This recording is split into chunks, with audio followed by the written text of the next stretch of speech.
Hello, my little nerds and nerdettes. Please join us for another episode of Dungeon Crawlers!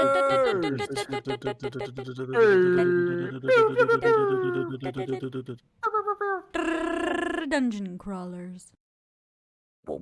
Dungeon Crawlers. Hey. We left off in the Golden Plains, where the party has slowly made their way to, is making their way to Mycie. Upon the road, they ran into mostly good weather, but upon kind of making their way further along, they ran into a bandit group that seemed to have blocked off the road. Upon blocking off the road, they ran into a little scuffle, and in the little scuffle, ran into, what turned out to be very easy. All of a sudden, a large, almost spined spider creature that nobody had really ever seen before. They seem to be holding up fairly well against this creature.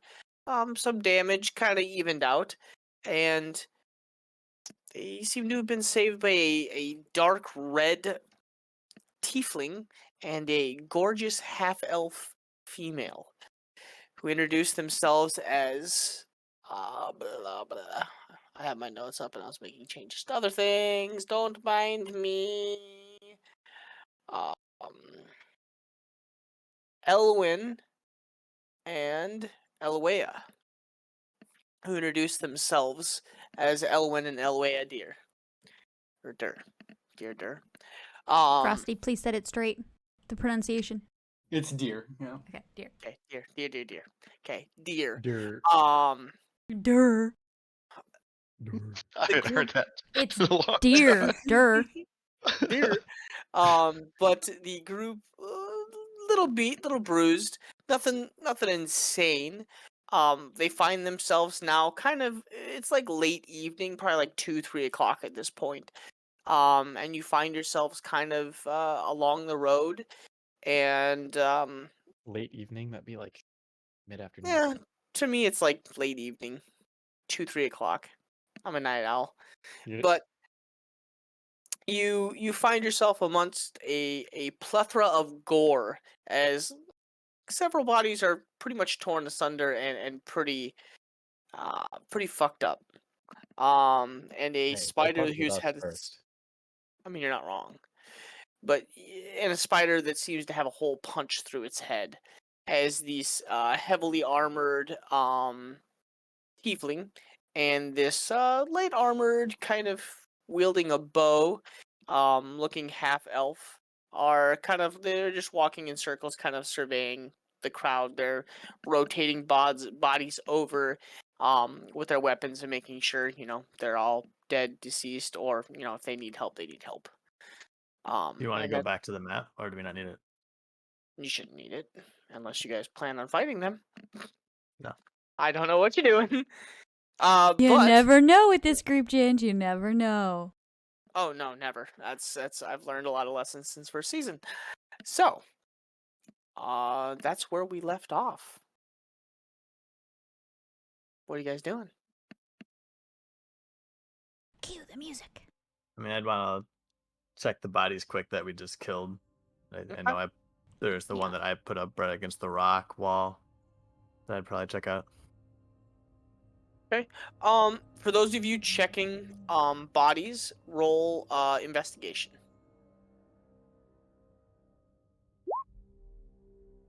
Okay.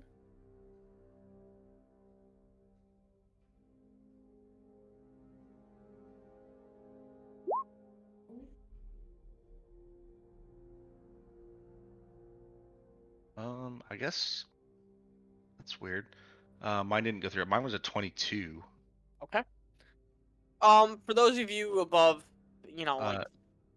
Hey, War, this happened to you last time, right? Did you have to update Chrome? Is that what you had to do? I can't remember. No, I just refreshed it. I mean, I did a couple times, but after I sat on it and refreshed it when Frosty told me to, then it fixed it. I got a Chrome update pending, but I didn't want to do it. But I might try it if it doesn't work. Okay. Sorry. No, those of you above a 13, you guys rifle through the clothing and you find like pouches. I think in total you find around like 15 or 16 gold. You find a assortment of daggers, crossbows, one heavy crossbow, and a sword and shield, like a short sword and shield. But who finds it?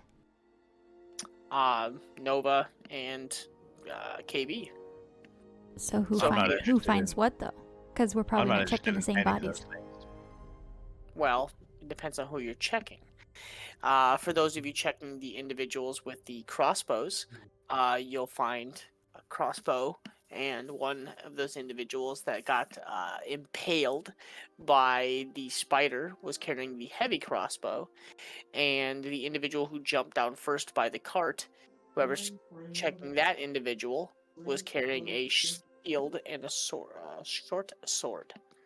I'll probably just collect gold off of what I can find. And then I'm gonna mind link with Axel. Hey, do you want to keep any of these weapons or armor pieces? Yeah, let me gather them really quick. I'll go around to all 6 of them, see what they have. I mean, you pretty much just find like leather armor, really shitty clothing, stinks really bad, and then pretty much that assortment of weapons that I just said. You find 3 crossbows, 1 heavy, short sword and shield, and one of the individuals has kind of like a whip, just a basic whip, and like a whistle almost. So that's 1 heavy crossbow, 2 light crossbows, 1 short sword, 1 whip. What about the 6th guy? That was the 3. Sorry, it's 3 light crossbows. Oh, okay. 1 heavy, 3 light. Okay. Yes. Okay, so yeah, that makes 6. Okay. And then one of the individuals had like a whip and then almost like a whistle, like a really weird whistle, and that was the one that made your ears twang. All right. Okay. Yeah. I'll gather those up. I'll walk up to the 2. Well, we appreciate the help. With the beast there, are you headed back to my sea? The first individual. Are you just talking to them in general, just like in their general direction? Yeah. Okay. The first individual turns around, the dark red-skinned tiefling male, and he kind of smiles and, oh no, we're coming from my sea. We're heading home. Me and my sister, we were visiting an uncle, just kind of giving our respects. Yeah, well, visiting these days, he doesn't really talk a whole lot. But we just happened to be passing by, and we had gotten word that on the road, there happened to be bandits in the area, and so we figured passing through, we'd just hit the main road out. Well, I think we'll be seeing you then. Pleasure. Not a problem at all. Do be safe. We've don't go too far off my sea. I don't see any badges or anything on you. So I wouldn't head any more south than my sea. There's been attacks or rumors of attacks by the wildlife and strange creatures in the area. Well, sister, let's not talk to them about that, as we don't want to scare people trying to travel. Business needs to be had to Bayar. We'll probably take a short turn and head our way down to Bayar and then back up.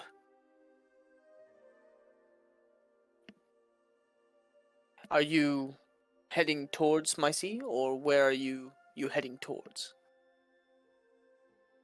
We're headed on my sea.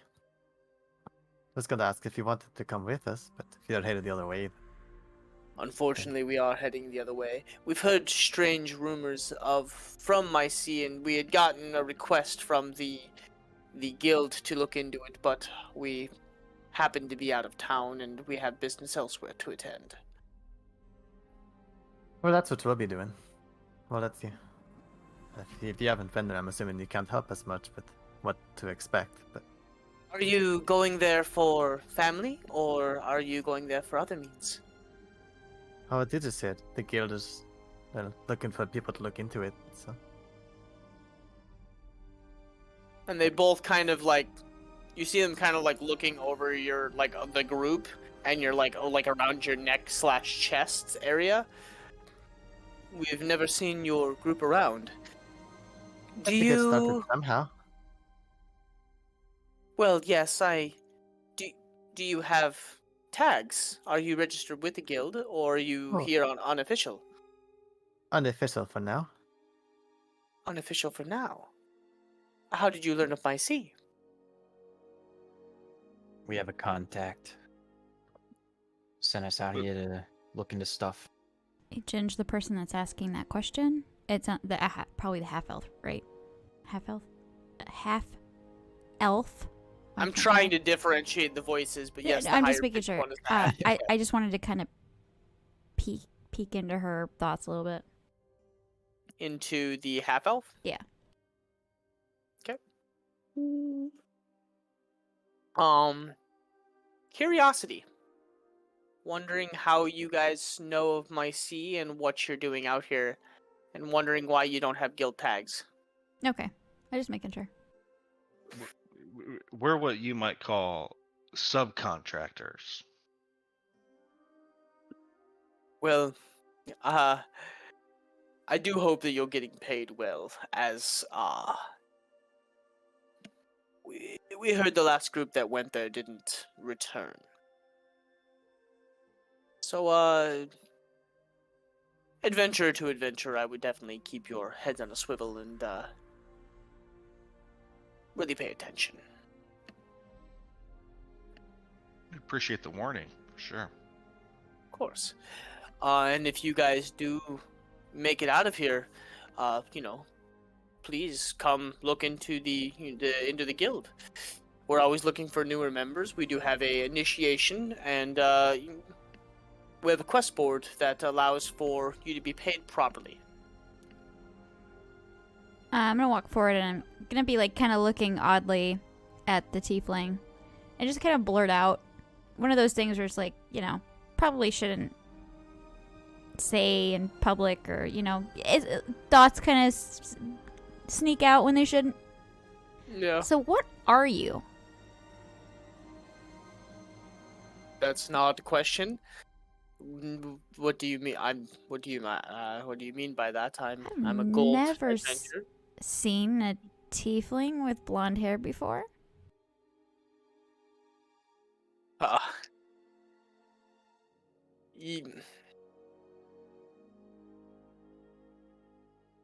I'm an oddity. Let's just put it at that. My father was a human, blonde-haired individual. I never really met my mother. We never really met our mother. Well, don't worry, we accept all here. I'll chime up in Infernal and say to the other tiefling, "Yeah, I know the feel, man." He kind of looks back at you like confused. And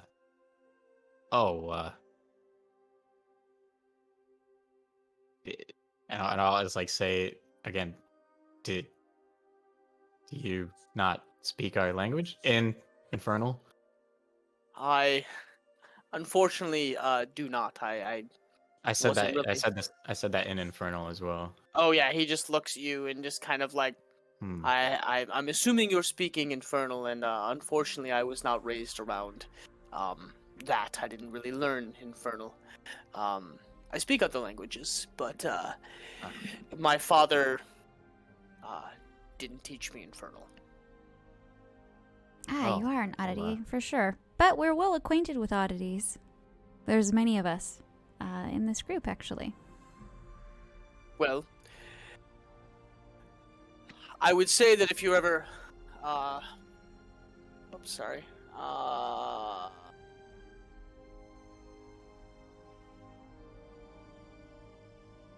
I'm gonna kick myself in the ass. Like my notes are so scattered, it's awful. It be like that, man. What's the question? Is it something we can help with? No. That would be. There it is. Well, if you ever come back that way, I would love to see you guys around and show you a bit. If you ever head up to our Urgos, it's where the Twilight Guild is held. It's where we work out of, and my my aunt runs it, and kind of my cousins, you could say. Yes, they're an annoying bunch, they are, but they keep us in line. We like I said, we were just coming back from visiting our uncle. So if you do head south, I would definitely don't go into the Shattered Vales. You don't have the necessary requirements to enter that. It's a very dangerous place. We don't really go in there either. We kind of skirt the edges. But if you're curious what it looks like, if you head south, like southwest out of Mycie, and you head along the coastline, you can take the Briar Ridge Mountains, and you can head up to the Bloodpaw Falls, and it overlooks the Shattered Vale. It's absolutely gorgeous and breathtaking, and offers quite the sight. It's very safe, as a lot of the creatures, they don't scale the rock faces very much, and they kind of stay in the valley below. Well, don't give them any idea, as they don't really need to venture that deep into that area. But yes, she is right. The Bloodpaw Falls are incredibly breathtaking. My our uncle really enjoyed the sight. Well, if you don't mind me asking, since we're heading to Mycie and your uncle appears to be there, if you wouldn't mind sharing his name, perhaps we can give our regards. My uncle doesn't live in Mycie. I thought you said he you were doesn't- visiting your uncle in Mycie. He doesn't live at all, actually. Ah, Yeah, but our Uncle Morn passed away some time ago. Yo. Uncle Morn, let's fucking Uncle go. Morn, bro. Uncle Morn.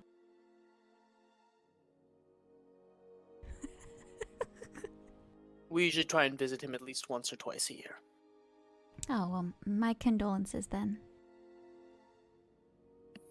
No worries. Don't be shocked if you visit him, though.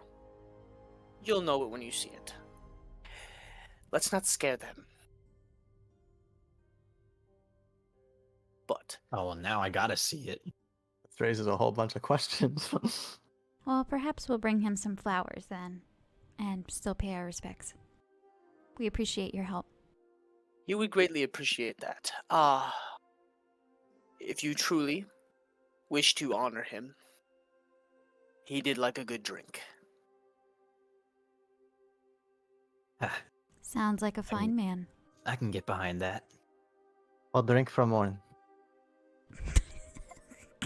We'll pour one out for the homie. He would greatly appreciate that. Like I said, here at the crossroads, if you take a immediate right, this will take you directly into Mycie. It's a very small town, up and coming. Hopefully you can give them a hand. We would love to escort you there, but the road there should be safe. We just came from there. It's about another half-day's trip.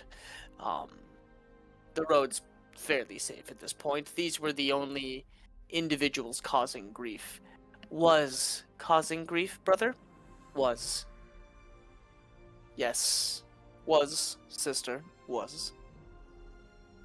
Who do they But- expect to rob around here? Most merchants are guarded, and adventurers like us aren't gonna have any struggle with their likes. Just wondering. What we weren't really certain of is we'd heard reports that somehow they obtained one of those creatures, and he kind of nods over towards the bone spider almost. And they were using that to slaughter the caravans, and I guess it was appeased by eating. And so it stayed around. We'd heard reports that they were using it to attack the caravans coming out of Bayar and the Belion outpost. As you know, maybe you don't know, but a lot of goods do come out of Voyaris, and some out of the Shattered Vale, and usually the things that come out of the Shattered Vale are very expensive. And lately we've been having a lot of attacks with them. Yes, those attacks, though, are usually in Omera, and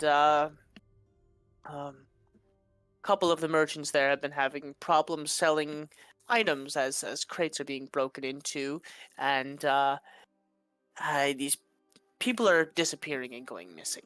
So we were sent to kind of take a look and do a little bit of a scouting mission, and while we were here, we kind of veered off. But if you don't need us for anything else, we do wish you the best of luck. Safe travels. It is late evening. If you wanted, we could camp for the night, unless you guys plan on trying to make any more light before the end of the day. I'm happy with the rest. How about everyone else? I don't speak for everyone. Same. I could definitely use some rest. Well, so be it then. I will gather up some things here, and we'll make a little campsite. We should be able to camp right off the main road here. Plenty of space to set up camp. And you see as she kind of like gets down or goes over to the Strider and begins to take out like a tent and some other things, and her brother kind of helps her unpack, and they begin setting up camp. If you guys want to, it's not like late evening yet, but it's like 4 o'clock-ish.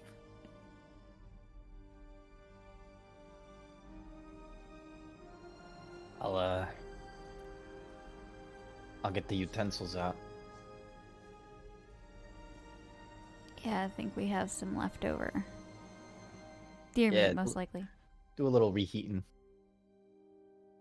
Throw it in the microwave for a minute. Throw it in the Yeah, microwave. I'll just nuke it real quick. You can, if anyone has like a create water, you just put a wet paper towel on it, nuke it.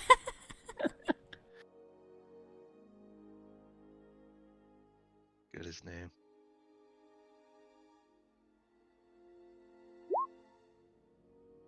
We need to invent a microwave that works in this world. I don't know why I clicked that. I'm happy just to settle down for the night. I'll put up an alarm around whatever area we set up. I did see a post the other day that was like a metal box with a glyph of warding. There's a 10-minute ritual that casts heat metal on the box when you put something inside of it, but it has a glyph of warding so that the heat stays inside the box and doesn't dissipate and burn you. Oh, It's it's like, like a furnace. Oh, Genius. fuck, it's a microwave. It's a microwave. Genius. They made a medieval microwave. Yep. If So, only, Sophia, if one only day. I could cast spells. Yeah. But yeah, I guess Sophia can do that. Wizard that she is.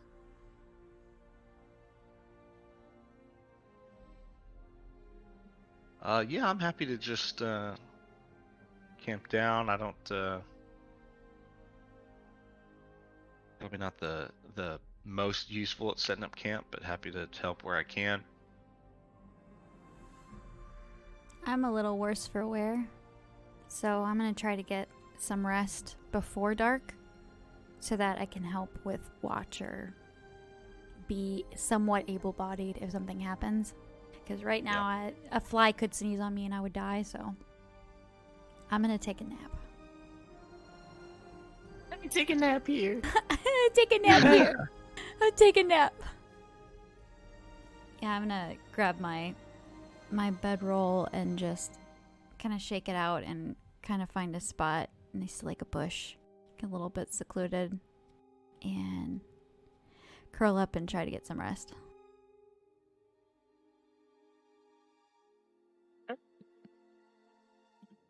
the brother and sister have kind of set. They're just like on the other side of the campfire from you, and they're just kind of sitting down and relaxing. They do kind of walk around, and they hold out like a almost like a large, like a water skin that just seems to be constantly refilling, and it pours out like a very good wine. And they pretty much walk around and ask if anybody else would like some. Good morning. Timor. Much appreciated. Tomorrow. Granted, if he was here, even though this is an ever-filling skin, I'm sure he would probably drink it dry. Where there's a will, there's a way. We As never my, truly master got to used meet say. him. It's a good saying. We never truly got to meet him, though. We heard that he passed some time before we were born, but heard plenty of stories about him from our aunt. So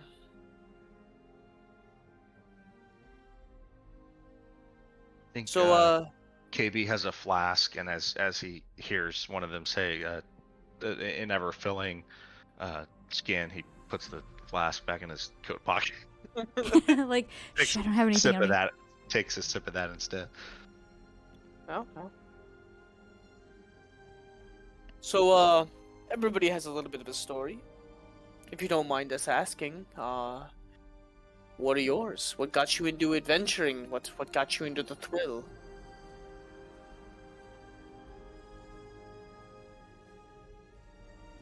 Well, don't know about yous, but I just like to fight. Train in the back alley fighting pits of Dollar, and got pretty good at it. Cracked more than a few skulls in my time.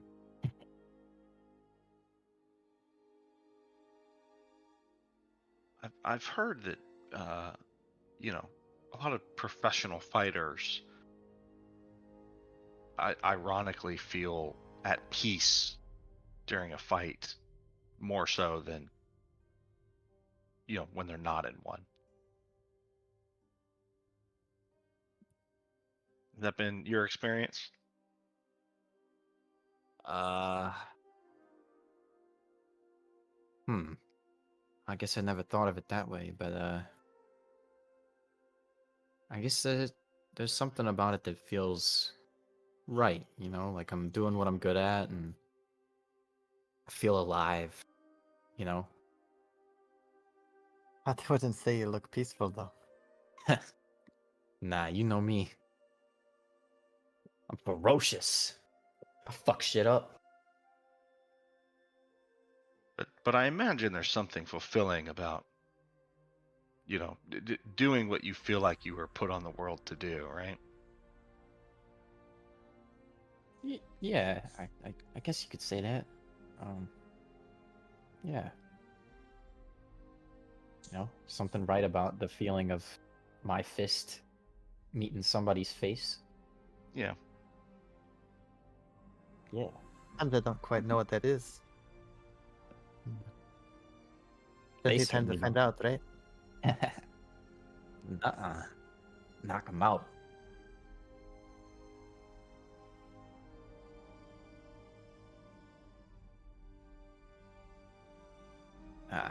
Just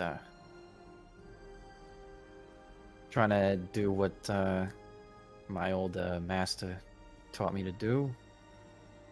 And yeah.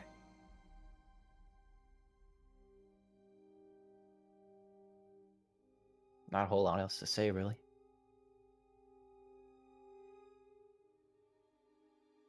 Interesting. So then I'm assuming that, no, this is my question, brother.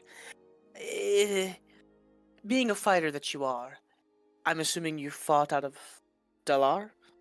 And if so, did you ever fight in the pits? I've heard they're a bloody event. Not in the bone pits. No.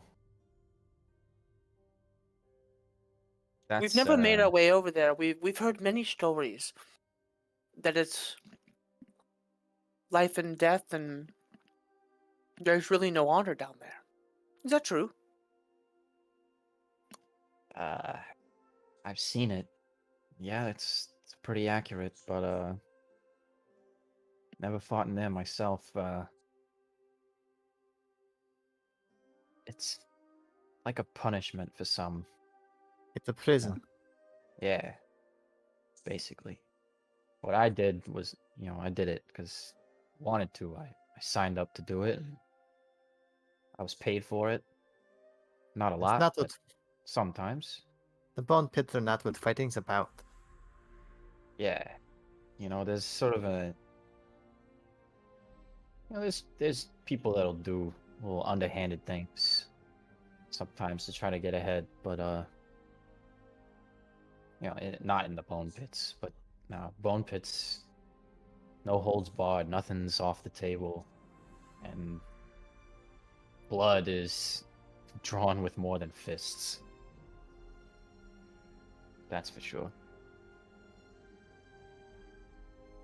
Sounds thrilling and barbaric all at the same time.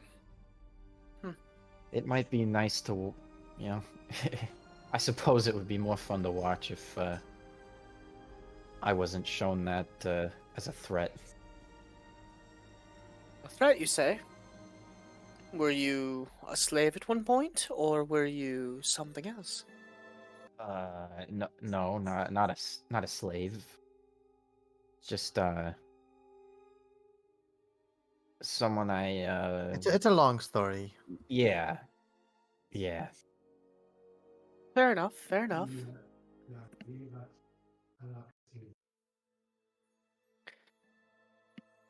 You, if you don't mind me asking or prying, and do tell me to hush if I pry too much, but you, the blue-skinned one, you Yeah, the one who's been you talking. no, you illuminate. No, not you. The Oh. Oh, to be fair, Ginge, my skin isn't blue.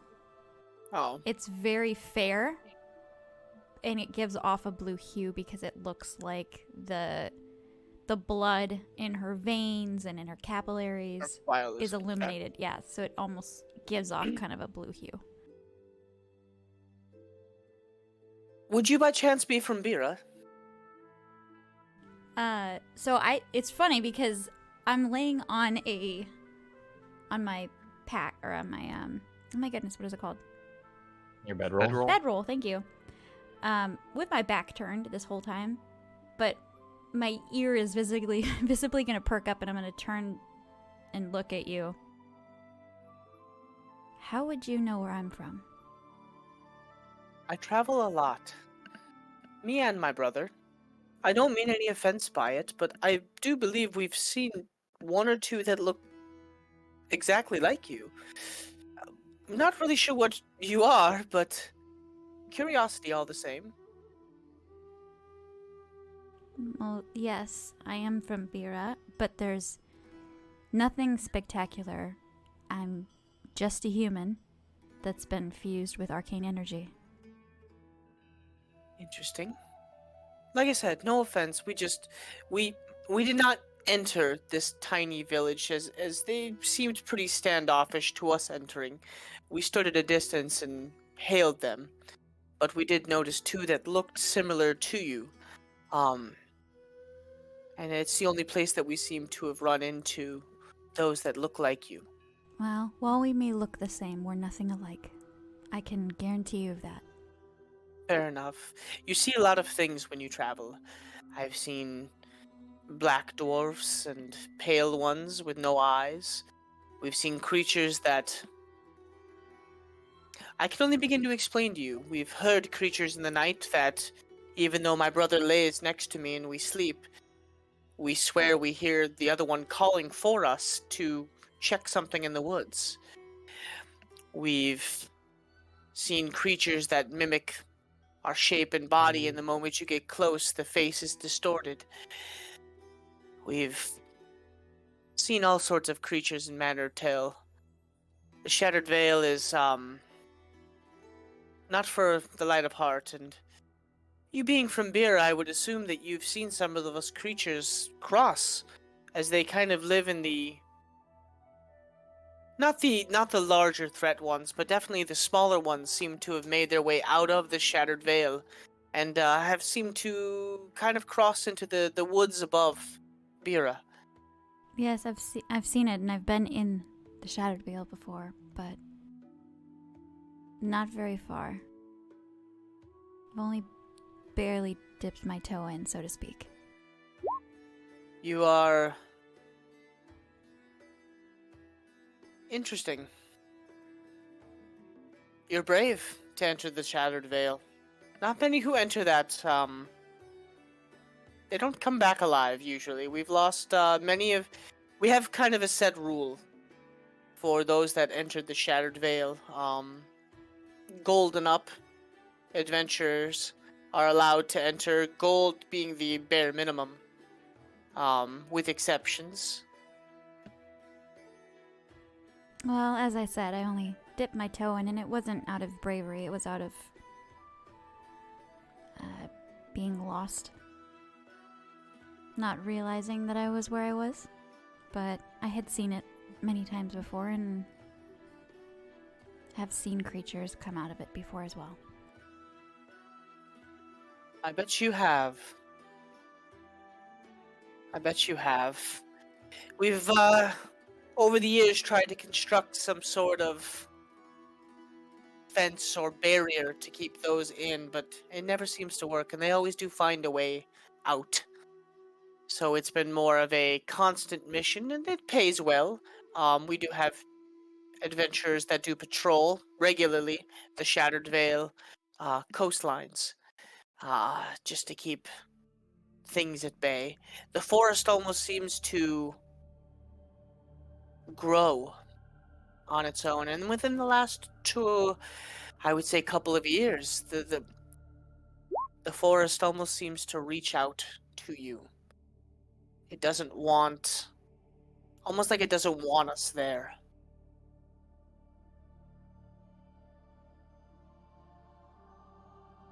Small towns that outposts that we had, put up within the Shattered Veil, almost overnight are engulfed in vines, and creatures attack on the regular, almost like they're told to do it. It's an interesting place. Dangerous. Let's not scare them with wives' tales and folklore. But yes, the Shattered Veil is a incredibly interesting place.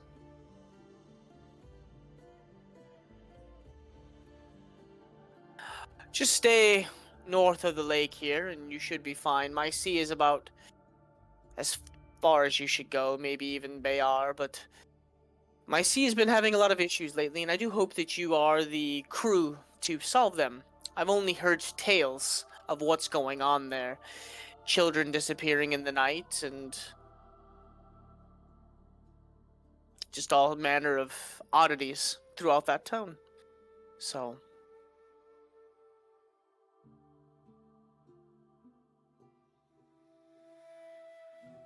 what are you guys' Thank plans? you for the warning. You're most welcome. What are your plans after my sea? If you don't mind us asking. I don't think Not sure we've we know. got that far. Fair enough. Subcontracted. If you don't mind me asking, who is your contractor? How many Unfortunately, people? It doesn't We're not at surprise liberty me. to say, unfortunately. Rules is rules, right? That they are. That they are. As a lowly subcontractor, I'm not one to skirt the rules, right? I believe So it that's wouldn't part be- of the terms of our If contract, is if not there's to. one thing goblins know, it's how to know your place. That's an interesting saying. I don't believe I've ever heard that one before. But, it wouldn't be Tyrell, or maybe Forwak, or maybe Arya, or Ollivander. And he's like, you can tell as he says the names, he's sizing you, like he's kind of sizing you up and watching your reactions.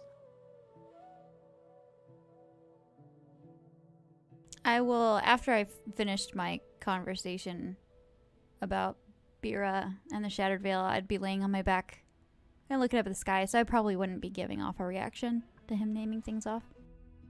And it is gorgeous. It is absolutely clear, and there's like a bajillion stars in the sky that are just bright and out. Perfect. I'll be stargazing then. Yeah, it's gorgeous. And the two moons are out and are just bright. Campaign 1. I'm I gonna was the try- Moon Gazer. Now it's Nova. I'm Hey, it fits though. Nova, stargazing. Okay, anyway. I'm gonna try to detect the moon's thoughts. One of them. Can you do that? Okay. No, I mean, You- like, it's just something that she does. If she thinks Oh. something might have a consciousness, she's just like, I wonder if the moon. I'm curious. Not the first time you've done it. Is the Where moon you've- within 30 feet of you? No, but that's why it's funny. You don't know that. Could be an illusion. The- Maybe there's somebody hovering above my face, making it look like there's The a moon beam. Perhaps Okay. the presence of whatever deity may or may not be within the moon can So are project you- itself outward to be within Are you your just reach. reaching out to detect thoughts, or are you deep diving it? I'm gonna deep dive it. Okay, roll a wisdom saving throw. No, I'm just kidding. Um, you lay on your back. The sky is incredibly clear, and it's not the first time you've done this. You used to do this in Bira. There was a like an outcropping that overlooked a large section of the river that separated you from the Shattered Veil. Yes, all the time. And you would climb up there and sit on one of the rock outcroppings, and you would look up. You extend your mind out as far as you can go. And you don't get anything. The sense of calmness, though, like, overtakes you. Even though the group is talking and you hear, like, that small talk between the individuals, it just almost seems to, like, fade out as you, like, extend your consciousness out. And you just feel kind of calm. Alone and calm. I'll probably stay out there. Illumina has that effect on people. Yeah.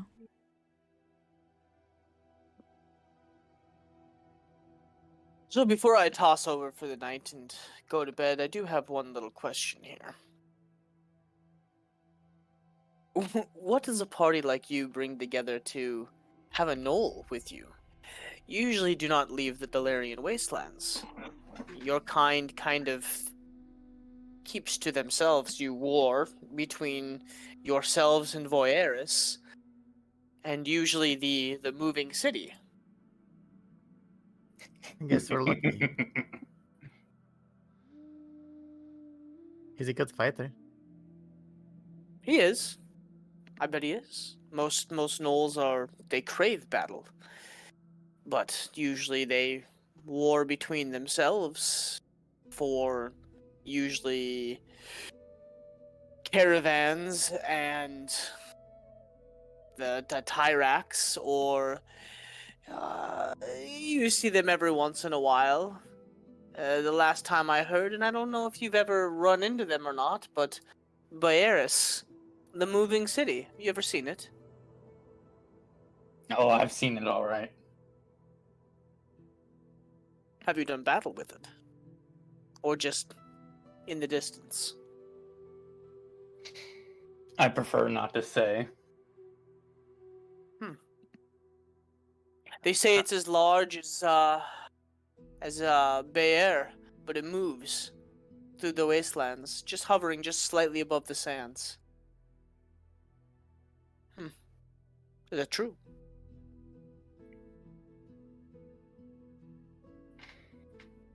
Would I know if that's true or not? You would. From the distance that you saw it on, it was a large city that just seemed to coast along the sands.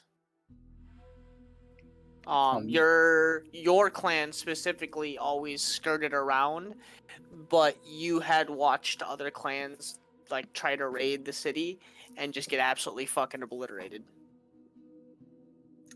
I'll chuckle and I'll say, yeah, it's true, alright.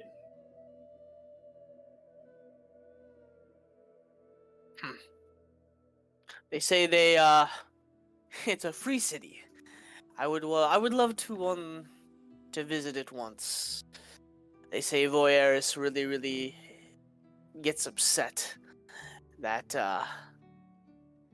they wish to claim them as their own, but it's kind of a city of outcasts, per se. Does that mean a free city? They do not, according to what we've heard,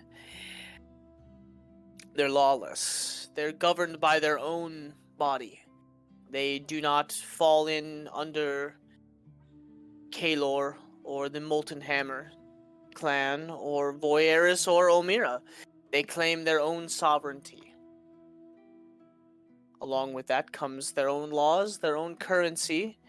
I heard they barter for a lot of their items, and I've heard that they have some very high-class tinkerers there. Oddity items are made and distributed and bought. They say that adventurers that are able to make it there and purchase oddities from there can usually sell them throughout Radar for a high price. The city floats in the air. More like hovers. Think of it like a giant ship. Well, I mean, you do know the Dolarian wastelands. Nothing touches the ground. Even the caravans. You don't know. Of course, Oh. of course I know. Everyone knows that. Is He's that just? kinda- And I'm gonna perk up, like come back to the reality. Snap back Is to that reality. the trick? Is that the trick? Everything hovers out there? Well, there's the reason why Belion Outpost is on the outskirts. All on-ground convoys go to Belion Outpost, and from there, they rent skids, which are basically, think of like caravans that are on crystals that are made in Omira. They hover across the land and they basically have giant wind sails. And they cross the ground. How did I never hear this? This makes so much sense now. It makes so much sense now. Well, the reason they do that is because the Tyrex. The Tyrex work off of vibrations. I realize that. Yes. There's also a reason that skyships cannot go over the Dolarian wastelands. They say that when the Shattered Veil, when the event happening, the cataclysm, or the shattering, that it caused the Dolarian wastelands to basically become a giant desert, per se. And the winds are abnormal. So to fly a skyship through the Dolarian wastelands is an incredible... It's an incredible danger. Basically, that's why Voyaris, truthfully, can only be attacked by land or sea. And that is the reason why it's a heavily guarded place. You can technically get to Zaire by the mountains through Molten Hammer, but the Dolarian wastelands are pretty much cut off, as you can't take a skyship, you can't take normal transportation, you have to get skids. Or, there are the cruisers. Basically, and he kind of explains it to you, and the way he explains it to you is, think of it, it's basically like a motorcycle. a hover motorcycle. Think of Star Wars. Oh Like yeah, the, yeah. Those Yeah, the motorcycle yeah. thingies. Yep. yeah, On indoor, the ones on indoor. Yeah. yeah. So basically, what you're saying is anybody to venture into the wastelands without one of these means is a fool. Or a knoll. For some reason, the knolls have a trick for traversing the land, that keep them kind of safe. Yeah, makes so much sense now. Unbelievable. And Axel, you would know pretty much the way and the reason that you only travel during certain parts of the day, and they do events. Basically, they'll cover like a mile or two, and then they'll camp out on like rocky outcrops, kind of like Tremors, the movies. They'll keep themselves on like rocky outcrops. That way, they make as little as noise as possible, or vibrations through the ground. Yeah. Which, so, again, this is why Nova's like, oh, makes so much sense. Because no issue with Axel, lots of issue before that. Correct. And, so she's like, You oh, also- so well- that's how. So people don't travel the outpost out of Belen without a mode of transportation. Yes. Many convoys previous to this, the way that they do things now, were lost. You would lose probably along 60% of them. The Tyrex would eat them up, and or any kind of points towards Axel, the Knoll warbands would, get the rest. Learn something new every day. Axel, you would also know another thing, however you perceive this, is you also know that there's certain portions of ground that you know to look for that are a certain different color that you would dig it up, and you basically would smear the Tyrex shit all over yourselves. It keeps you kind of off their radar. Covers your scent.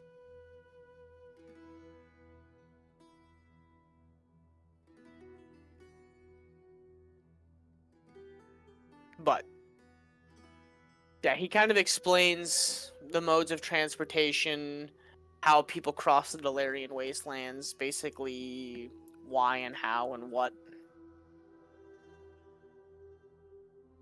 What, where, when, how, and why. Yeah, he said that either you have two options.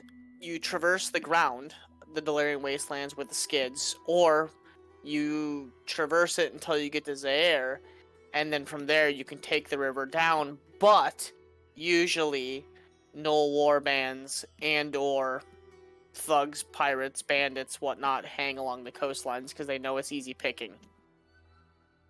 The narrow passage. Yes.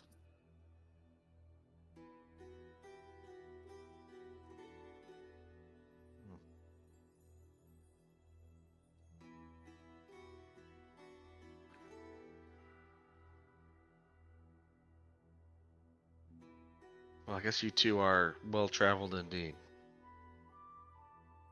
We would love to go see the Delarian Wastelands for once, but we pretty much travel either, over this way towards Mycea and up into Bloodpaw Falls, or we head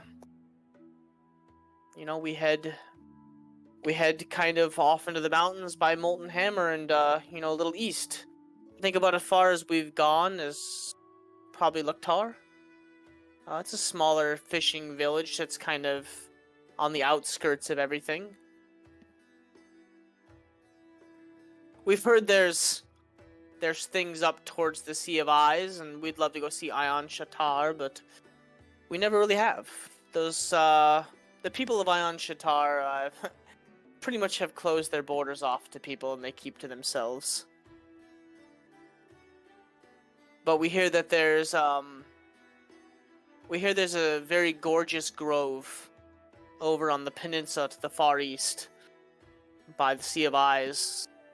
Our aunt has told us that we're forbidden to go up that way, but we're not really sure why. She's pretty much kept that from us, even though we're into our mid-20s at this point and full adults, and We feel like we can handle ourselves quite well. You. Yes, what was that?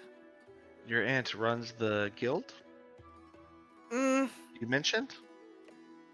I would say not so much anymore. Mm. She pretty much handed it off to my cousins. How the nicest way I could put it is she's kind of a grumpy old bitch now.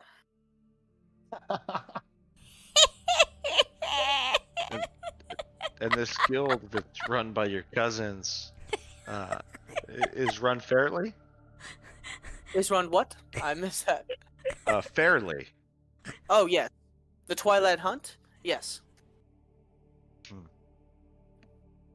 it's run. It's run very fairly. My cousins. We all know who the aunt is, by the way. Oh, do you? I Does feel like we do as Henri. I mean, yeah.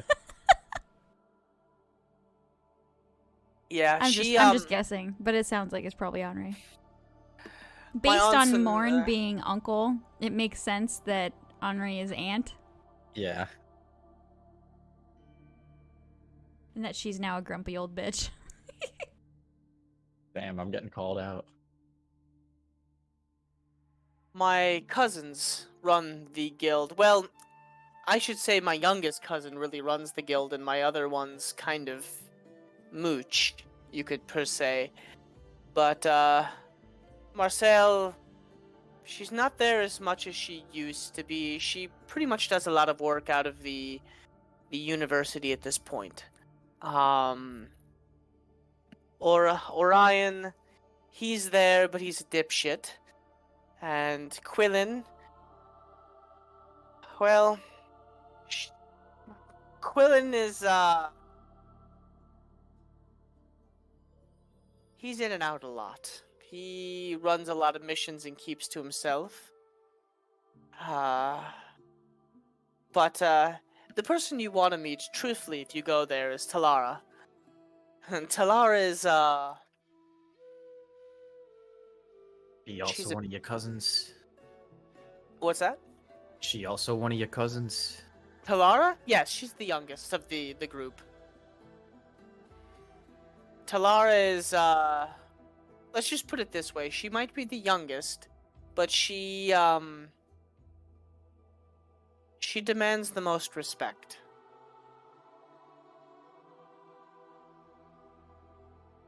Yeah, I was the She's youngest of my crew as well. That's good.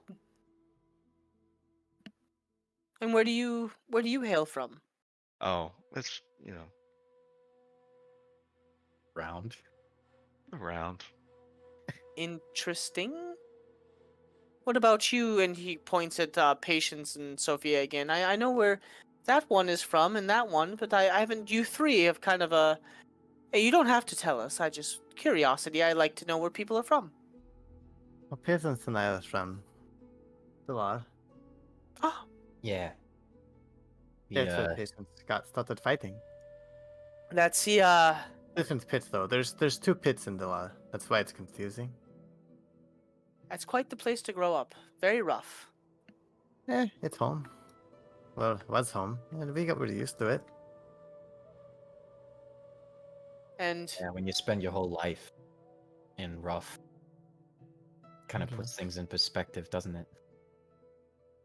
We heard lots of good things about Omira, and we got there. It was sort of the same thing. In fact, that's how we met KB. Is KB was interested in the same thing we were, which is, and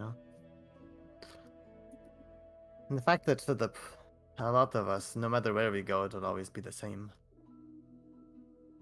fair enough. Fair enough. And KB, you're from Omira, or you said No, around. Well, I was I guess raised in a village outside of Alart. That's kind of off the path as well. A little bit. I've heard that that's primarily a goblin settlement. Yeah. We had Interesting. a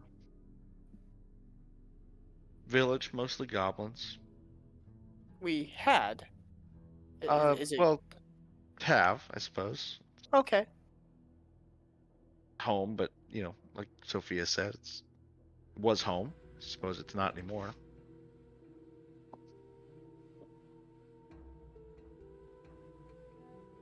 I see. Well, it's very nice to meet all of you. Like I said, me and my brother are from Urgos. We were born and raised around that area, and we've pretty much just traveled Radar. We've thought about it a time or two, but we've heard that there are ships that head to the other continent, Rothos, from time to time. If you've ever heard of it, but it's from what we've Rothos? heard. Yes, it's a. From what I've heard, it's a kind of rough place, and I've seen a very almost like a large fallout. Nobody's been back that way for a time. A lot of sailors go in and out of there. Not a lot of people from here go there to stay, huh? From what I hear, a lot of merchants make their way over there and back, but not as much anymore.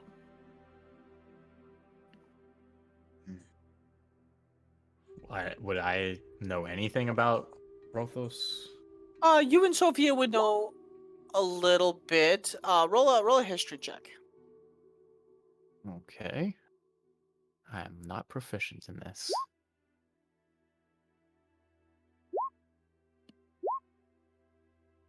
Okay. So, Smart. Nova, Sophia, Patience, you've heard a little bit. Nova, not really. Sophia, you've heard pretty much just from the sailors. You know, the trade that happens there, items, how they're very, like, magically inept. Almost like a, what's the word I'm looking for? Like a, primitive civilization. Like, they're behind in all terms of things. Rothos is a third Um, world country. kind of. Um, Patience heard the same thing. You also have heard a couple of tales about what used to happen over there with the slave trades, and pretty much anything not of the human race would have been captured. And a lot of that happened on the Shattered Vale coast.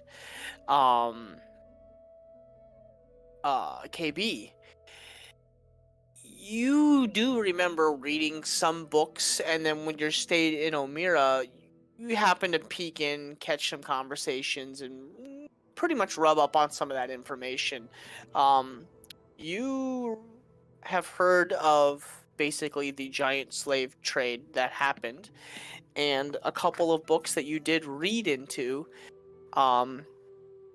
There was some speculation that the dynasty was captured here in Radar and taken, that basically a slave ship made its way through the pass on the northern tip of Krawlers, and there was some speculation that the leader of Krawlers basically at the time had let this like pirate ship almost go through, these slave trips go through and land in Omira, and basically the city of Omira was sacked. 3 or 4 ships landed. Basically, an assault happened. A lot of people were captured. People died, and basically the royal family was just like disappeared overnight.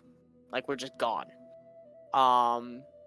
And how an army at one point had been formed and sent to Rothos, and at the time, maybe 1 ship returned out of the 8 ships that went over. And nobody could really understand why. And there was a survivor.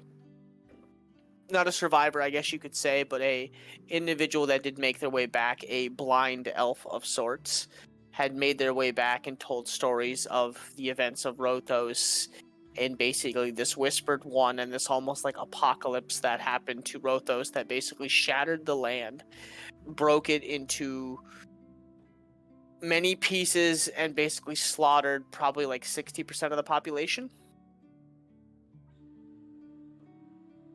And now it's being reformed under a new banner, like a free banner, and it was ruled by many years by a king that took over, that came from the north, that believed in a all citizens society, and that everybody was basically free and equal.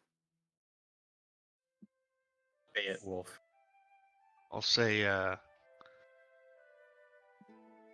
who initially said something about Rothos? That would have been the sister, I believe. I'll say, you mentioned the monsters in the Shattered Veil. I've read a lot of Rothos, and if you know, you know the real monsters are men. Rothos had a great tragedy brought about not by animals, monsters in the forest, but by men. The greatest monster of all. That is what they say. My people call them the Um, Fateless.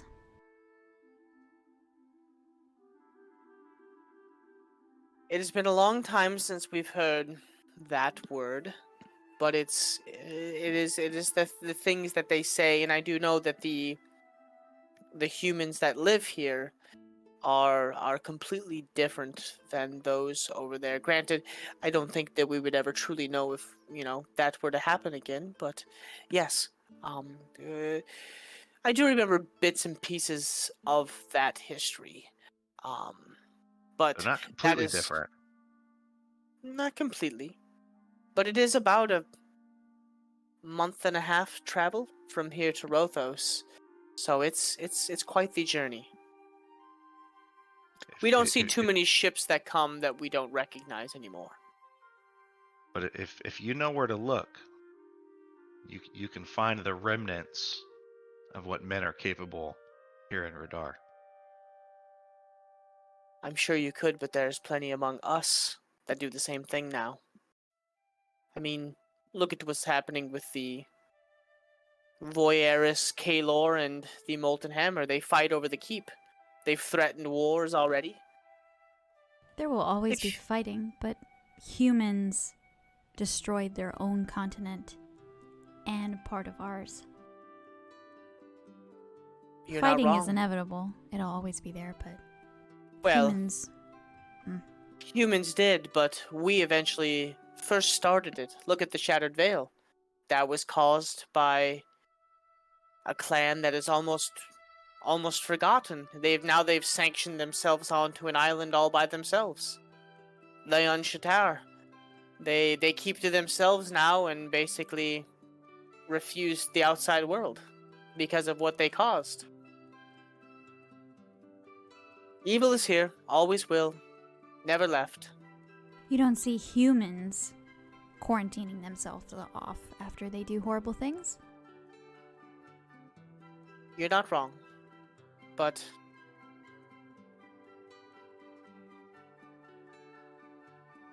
hopefully time changes and we all have changed. I mean, look at the gold cloaks. They monitor both civilizations per se.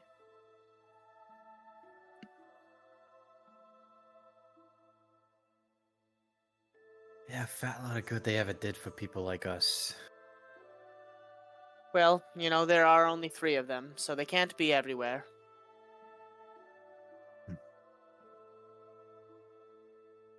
I guess not. Not a lot of people look out for the little guys. They try their best. My aunt is a good person, but she likes her money a little bit more than she likes her justice. Yeah, you could say that. No, Henri, why? What? What? What did I ever do for I don't know. money? I'm assuming. Again, I'm assuming. I'm not Is convinced of the that. same one that ran away and went off by herself, or is Oh no, this is sorry, lots of aunts and uncles. This is our aunt yeah? Kaz. You guys have quite the Ow! extensive family tree. She's one of the dragon. She's one of the first dragon riders that brought dragons back into the world. Um, Oh, she loved gold. Oh, damn. We're talking about Kaz now.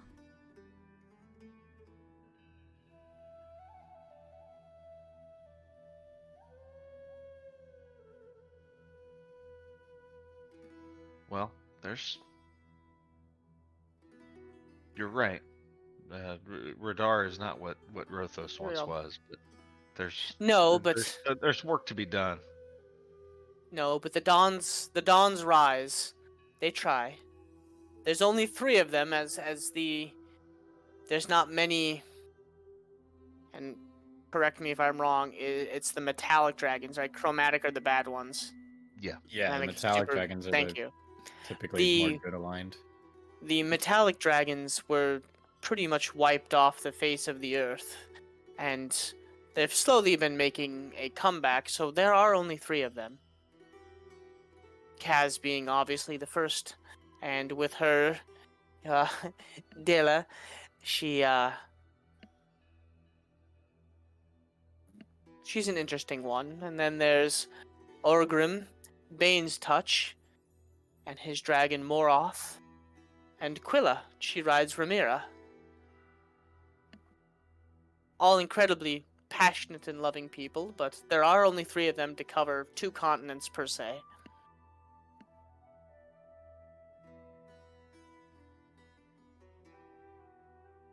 They have Neat. tried, and they do recruit those of, that wish to uphold the law and be almost law keepers. They're the gold cloaks. There's only a handful of them that wander Radar as well, and several that wander Rothos. But Kaz does get distracted as she, she does run basically, I guess you could call it a casino out of Molten Hammer. Hell yeah. Of course she would.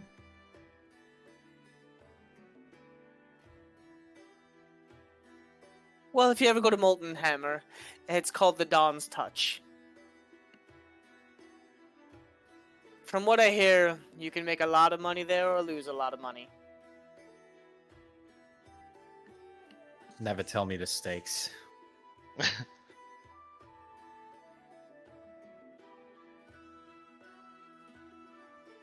They got fights there. Oh, I'm sure they do. Every big city usually has at least 1 or 2 pits. Usually not like Dalar, though. They're more on the up and up. But I've heard word that pretty much every city has an underground fighting pit as well. Gotta get around to more of these.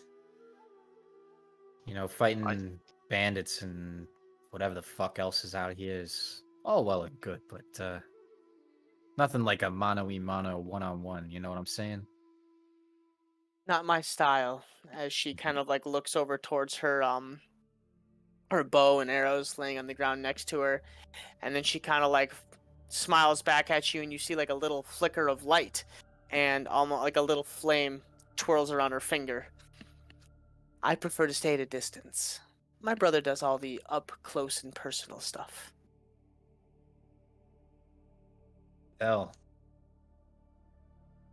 What weapon was he using when he fought? Did he have I forget Big what you ass said. fucking giant like warhammer, like double-sided warhammer that almost has like, okay, so it comes up to 2.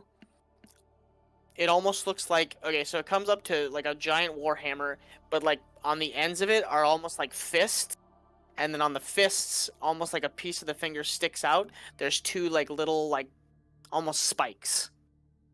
So it's like a hammer, but the head is like 2 fists on either side, and they got fucking brass knuckles with spikes. Yeah. Hell yeah. And like when you look at him now, when he had the full plate armor on, like he looked kind of normalish, but now that you see him, he is incredibly lean and muscular. Like he almost looks like he could probably swing it one-handed.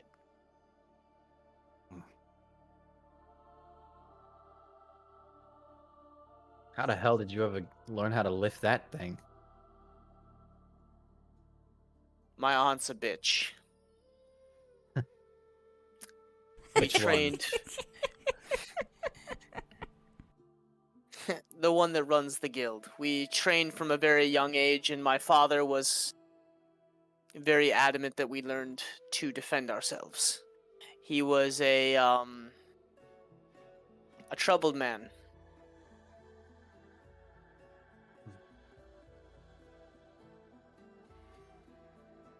He's been gone for some years now. But he was he he drove us to train, and train hard we did.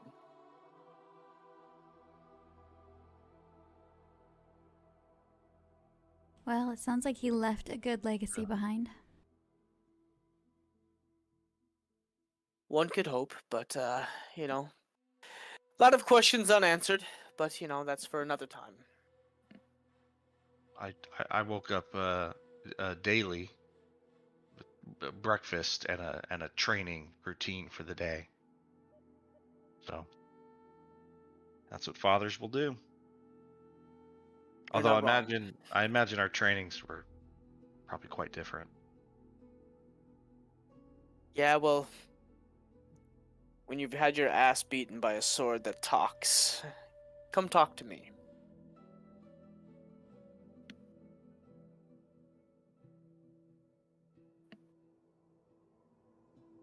Yeah, especially a sword that talks like that one.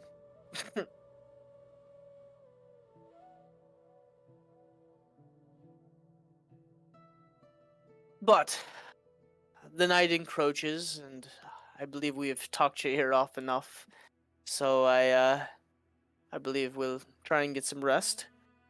If you don't mind, my sister will take first watch, and one of you can take watch as well. But I need a rest. We've been riding since early morning. You gonna take a watch? I'll stay up and keep her company for first watch. I don't mind. I'm not gonna take a watch, but I'll have the alarm up. I still need a good rest. Yep. So- Roll perception. Whoever's taking a watch. Well, I will volunteer for a watch shift.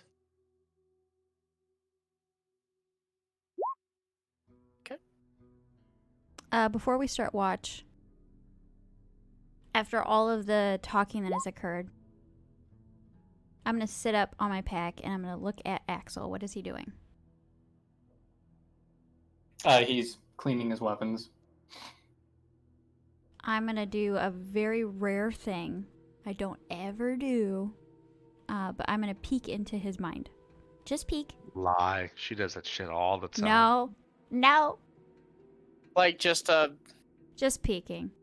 okay, so just like a top memories type deal. Yeah, like the most present, strongest thought or feeling coming through. Surface thoughts.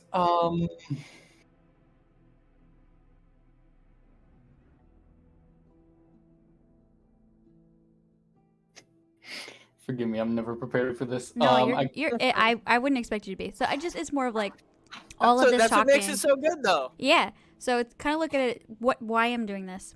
All of this talking. Obviously, Axel has added his little piece about the Delirian Waste, but it's pretty much just been them talking about lore and talking about where everybody's come from, and just Nova's just curious and maybe a little concerned and wants to kind of check in without publicly doing it or poking.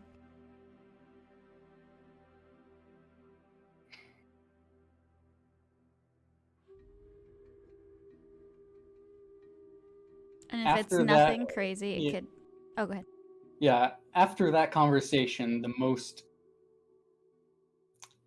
the thing at the forefront of his mind would be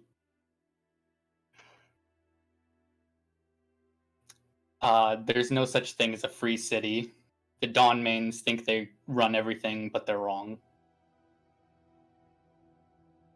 Okay. I like it. Thank you. Yeah.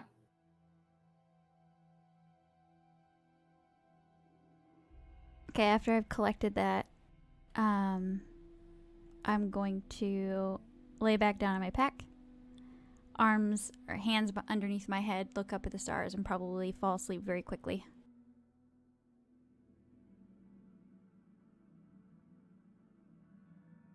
You do notice that before he falls asleep, the tiefling kind of does. You hear him like do a silent prayer under his breath, and then he kisses a almost like a cross with a sickle on it, and then rolls over and goes to sleep. Sacrilege. Shantae, turn on Kaylin.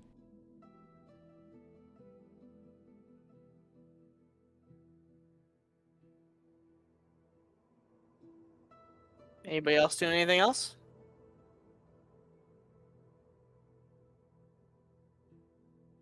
Okay. The night takes you as you begin to rest. Those of you doing perception, patience, you kind of sit up and you watch the sister.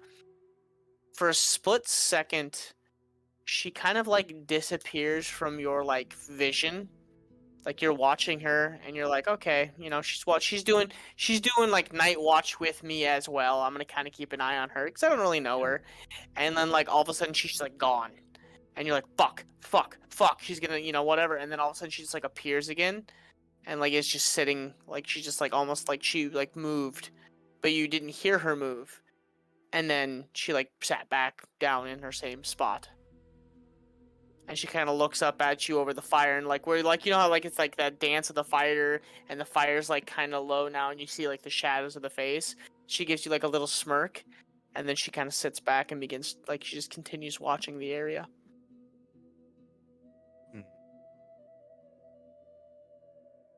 And then after a while, your watch does come to an end. Nothing happens. Gorgeously quiet night.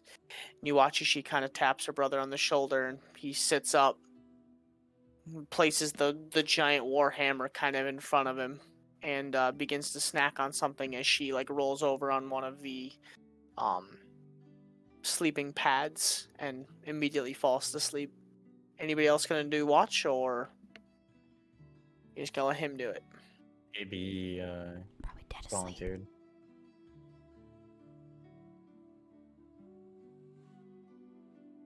Yeah, I was doing a shift too.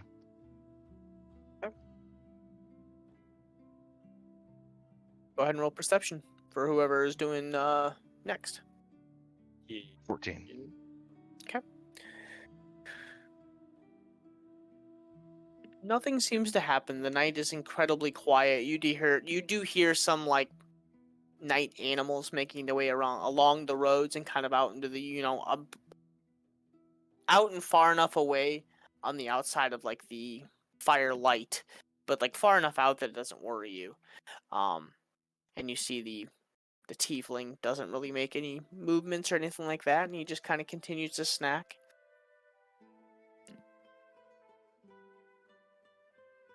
The night passes without issue, and the morning comes. You guys all can take your long rests.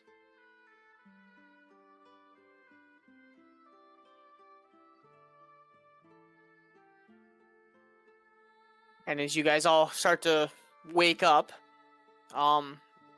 some of you coming to conscious sooner than others, whoever's looking or paying attention, you will notice the brother and sister are already like gearing up and like putting their equipment on the back of their striders. You need a hand with any of that? Much appreciated, but we've been doing this for a while, so kind of got a system. Sure. Much appreciated, though.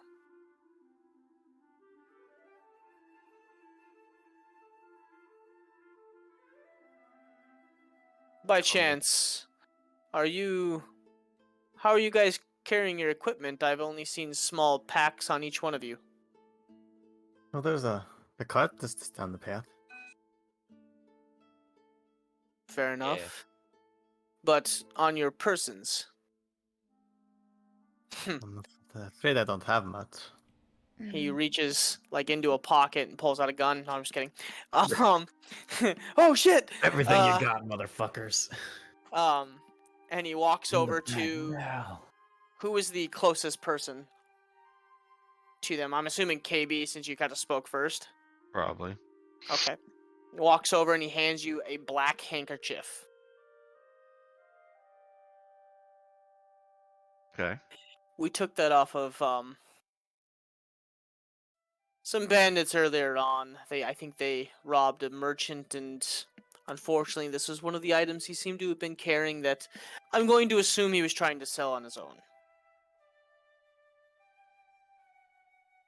Okay. Okay, I see the confused look. He grabs the handkerchief back, unfolds the handkerchief, and throws it on the ground. And shoves KB into it. Oh. KB disappears. KB, you're all of a sudden in a dark, unlit room. And 2 seconds later, you guys watch as like this guy jumps in with KB, and he pulls out like a small like little flint and torch and lights a torch in there and holds it up, and it's a 10 by 10 room. Yo, this man has a fucking Haven bag? What? No fucking way. Consider this alone. Motley Menagerie. I'll say to him just in Bam! his head, that's a neat trick and a generous gift. He grabs you, chucks you back out of the hole, and then climbs out himself and stands up there. Not a problem.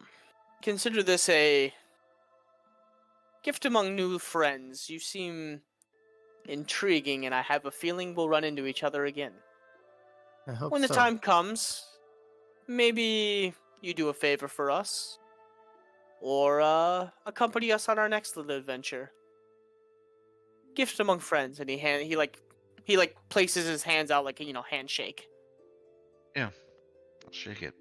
So yeah, I get that. I get that sense we'll run into each other again too. We'll see you guys around.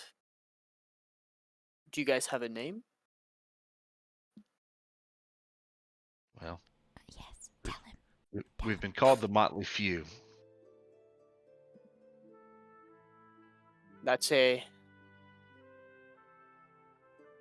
It's an interesting name. We're called just the two of us, but we call ourselves the Crimson Ravens. So It's named after a famous group of bards we ran into at a tavern once, playing loud music. yeah, sons of bitches. Enjoy the gift. We'll see you guys around, Motley Few. They both kind of hop up on their striders. I started this true. All I needed was a laugh. Years gone by, I'd say we kick some ass. I'm gonna walk up Words to of KB. Oh, go ahead. words of wisdom before we take off, though. One of the rumors that we did hear out of my sea. It comes at night, whatever it is. We're not sure why, how, and what. We hadn't dove into it too much, but keep your wits about you, and you should be fine. So we look for it at night then. Good. If that's what you want to do. Until then, enjoy. And they both kick into their striders, and they kind of rear out, and they just beat off down the road. Hmm. I'm gonna walk up to KB and I'm gonna point at the handkerchief. Are we able to camp in that thing?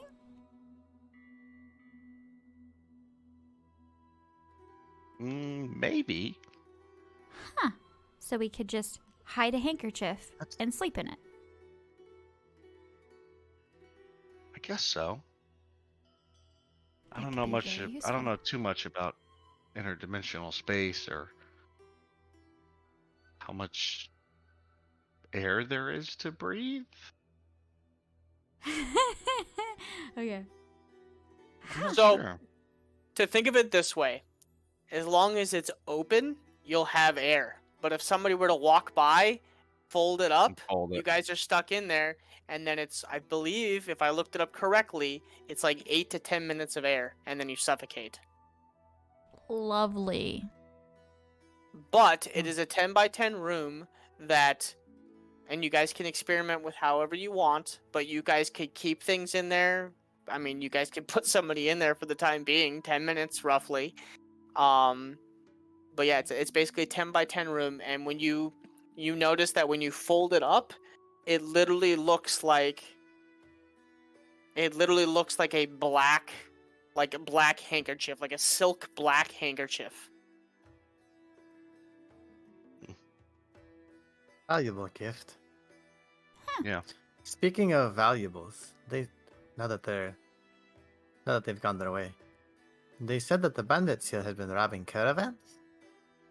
Do you think that the stuff they stole would be nearby? Is it worth looking around?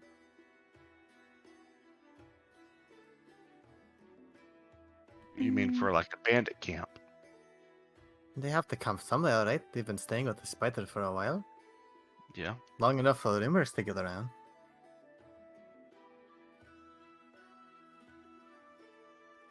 Well, those are the bandits that we just ran into. They didn't really have much on them. You I have know, a but feeling that that was pretty much the bandit camp. And nothing like, there's no like remnants of supplies from caravans they'd been robbing.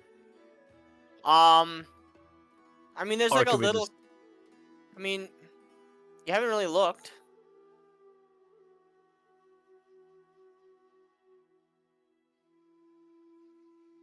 And you're not really sure where to look, but you can try if you want to.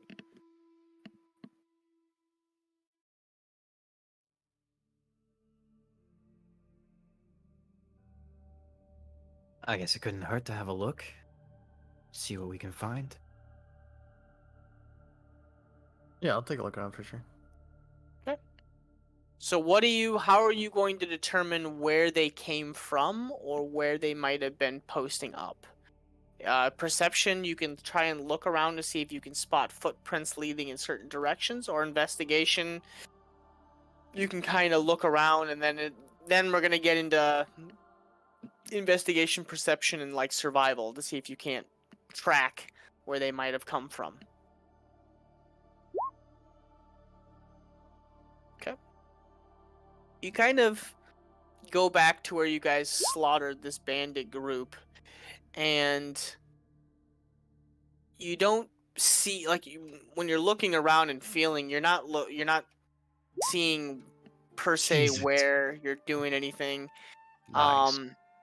You find some footprints and you notice like where they were running around, but after maybe like 50 feet or something like that, you lose the tracks kind of in the grass, and you have a hard time figuring out what direction they were coming from. You have a rough guesstimate that maybe it was coming from like the south, or maybe southwestish type run, like on the other side of this lake, kind of, maybe, but you're not 100%.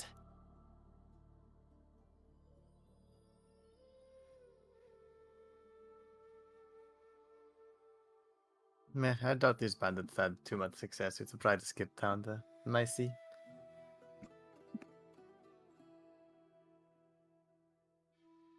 Yeah, I don't see shit.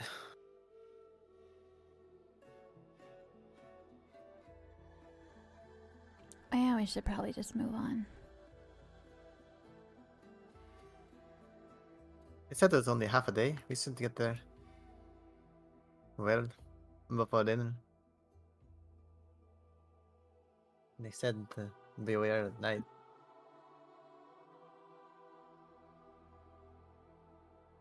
Get there in time for a hot lunch. Yeah, Or get maybe a some nap before. information Nap before we before. post up.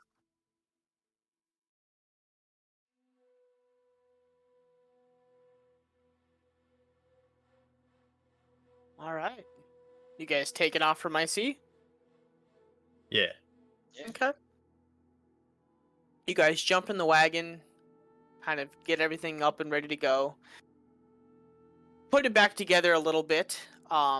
Kick away the dead bodies that were kind of sprawled up against the side of the vehicle. And you take off again. We'll say for the expediency of time, I won't make you roll anything, but it takes you about a half a day at a medium pace. And you do come to about the outskirts, right around probably like 11 noonish. You see the outskirts of a very, very small town. There's no borders or anything like that, or like fence. Like you see like a really crappy like wooden fence that encircles the entire town, but it's like maybe enough to keep like wolves out. But even if the wolves were to like run and jump, it wouldn't stop them. They'd just go right up over the top of it.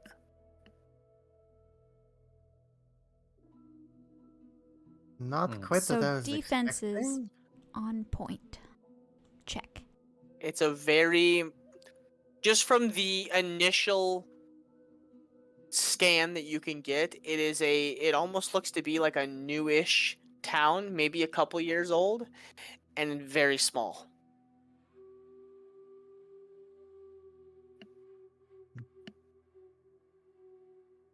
This is almost more like an outpost than a town. Compared to Amira or Dalar, this is not what I was expecting. Has a nice charm to it. It's like I a wasn't haunted. podunk village. Well, let's make our way in. You guys slowly skirt your way into town, and you see a mixture of, Dwarven, Helven, Leonin. You see one or two Tieflings. I mean, you're like an incredible assortment of different of peoples, and they all look to be very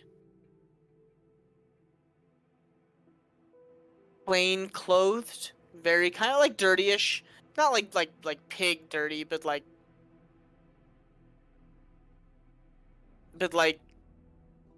farmers or like very hard worker type people. And they all kind of scowl at you and actually not even like scowl like they want to fight, but like scared of you guys' like entry. This armed group rolling in, and they kind of like they look up at you and then look away like really quickly. Is there like an obvious inn? Or You don't see an inn.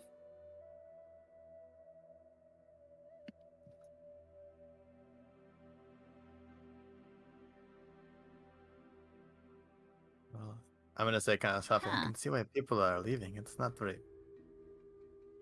pleasant here. I wouldn't want to stay very long. So Jins, there's not like a discernible place to like a. There's no there's nothing discernible here for like a place to stay outside of You're like not people's homes.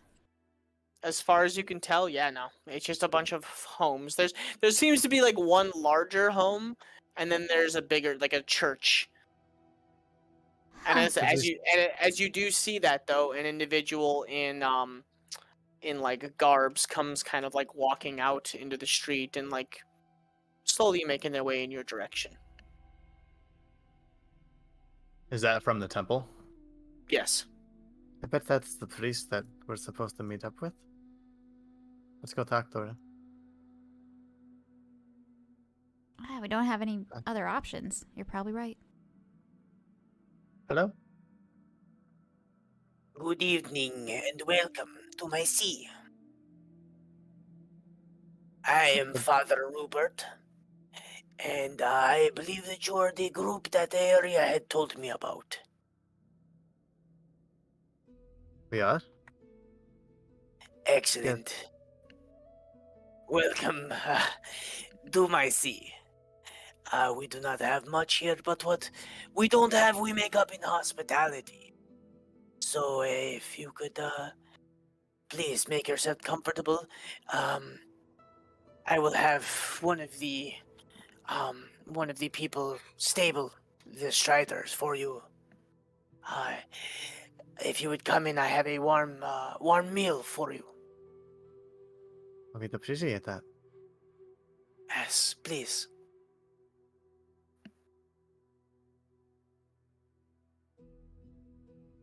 All right. Let's park the car. What's a car? Car.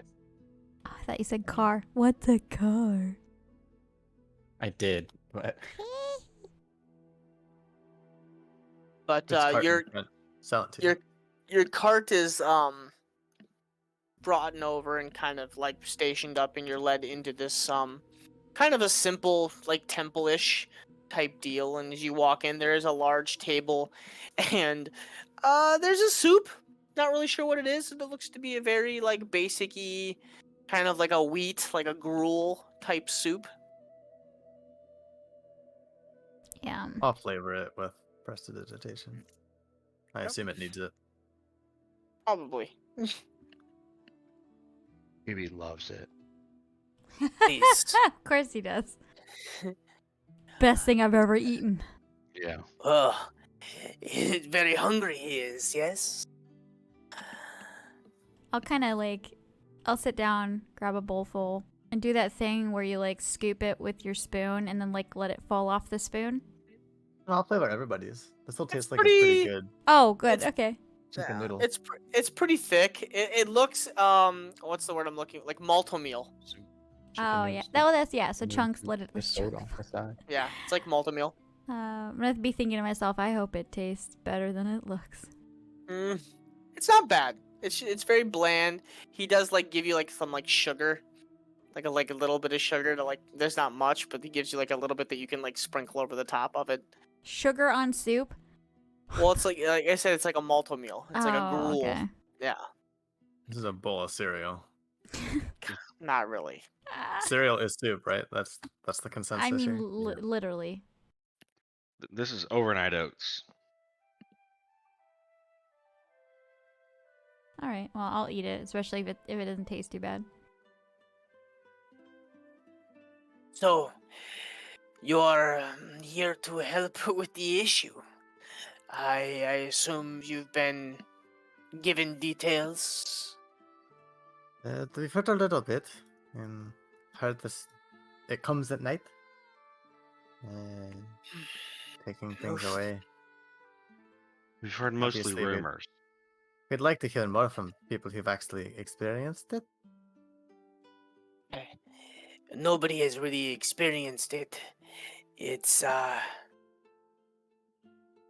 mostly the children. They tell stories and tales. We have thoughts of what it might be, but nobody has ever truthfully seen what happens. Your guess is as good as mine. I arrived in town about 3 weeks ago, and I have been trying to piece together what is happening. I have been sent to exorcise the evil, but to no avail. I have not seen what this issue is. It comes when the moon is full, and it takes a child. Only children, though? Only children. And the weirdest portion is there's no signs of forced entry into the buildings. Has it been a full moon since you arrived? Do you know when the next one will be? The next full moon is in 2 days. In 2 days. I believe, according to Ulam, and I believe the next full moon is 2 days.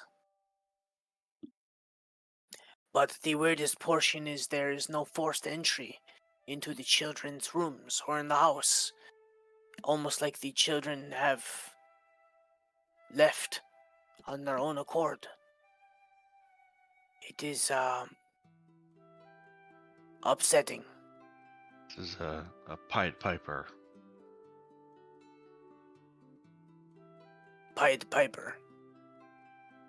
Old folktale.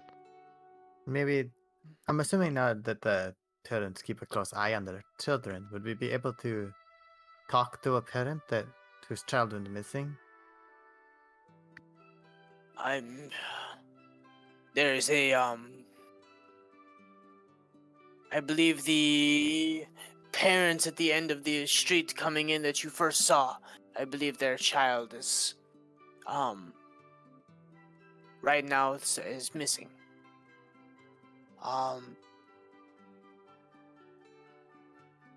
can put you up in one of the empty houses that the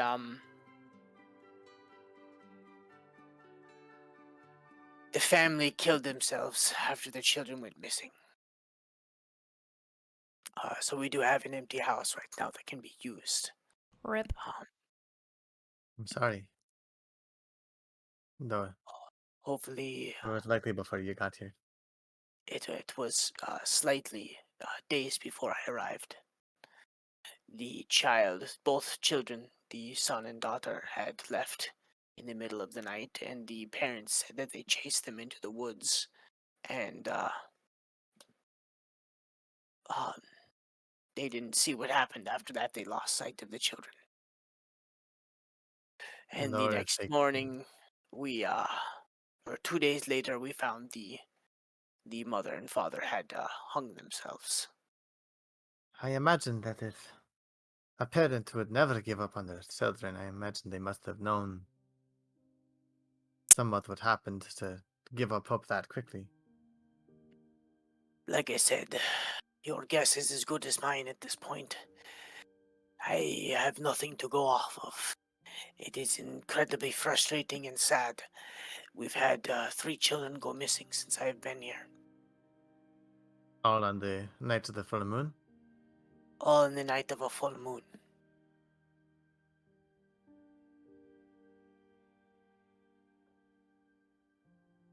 Well, then I think the mother will probably take a look around, maybe set up some things. And then the night of the full moon, we'll do our best. Fair enough. In the meantime, let me show you where you can stay. And he stands up and kind of pushes himself up and begins to lead you guys outside of the temple chapel. And you go down about 3 houses to kind of a simple house that has a second floor to it. And he opens the door, and it's just very barren. It's got the basic necessities. It's got 2 rooms, one upstairs and one downstairs, and a little fireplace in the living room. Please make yourself at home, and I believe I will have some food brought over, some bread and things to make, soup. And in the meantime, though, what the hell is this song? But make yourself at home, and in the meantime, feel free. The people of town are weary of your arrival, but they do know why you are here. They just very untrusting of Is newcomers. I have 2 more questions before you go. Yes. Is there a leader in town? Who's in charge here? Unfortunately, that would be me.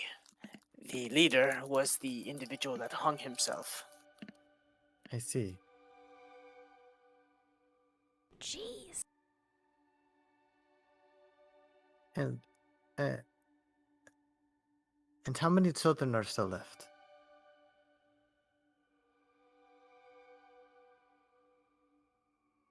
I believe there's 5. This place I is a haven't talked to him. sad I haven't place. talked to my party yet about what our plan is, but would it be possible to put the children all in one place so that we can make sure that, or we could watch for something to come and take them and keep an eye on all the children at once? Is that That something is the the- parents would be comfortable with? It is a possibility, but you would have to discuss that with the parents, obviously. They've watched other people's children's disappear. I'm sure they are on They might edge. They wouldn't listen to us, but they might listen to you. I've brought something of this similar up before about bringing them to the temple and keeping them. I think we should do that on the night of the full moon. And we can keep a watch. Maybe we can put them in our black handkerchief. Well, that would be an idea too. Yeah. Well, is there enough space in that thing? How big is it? And how long could they stay there? There is the oxygen problem. We don't have to close it.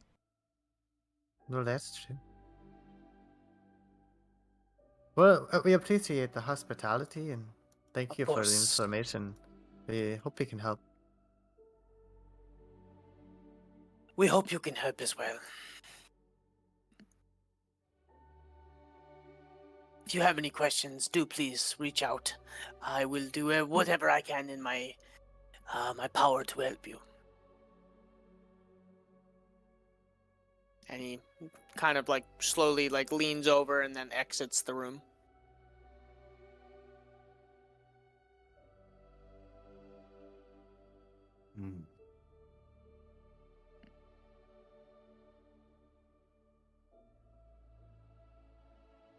Hmm. You guys You are brought us to the house, right? Yeah, you guys are in the house right now. Yeah, that's what I thought. Yep.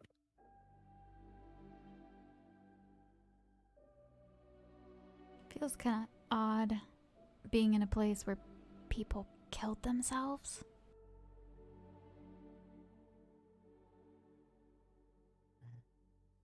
This whole town just feels eerie.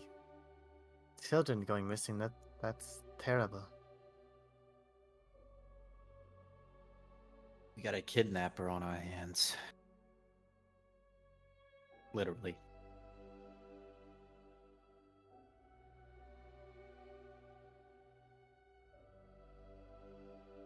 I'm gonna have a hard time sleeping in this place. But it sounds like that thing only shows up during full moons. So that's a good thing. I think we should move the children to the temple. I can put an alarm around it and we can hopefully hope for the best and catch whatever comes.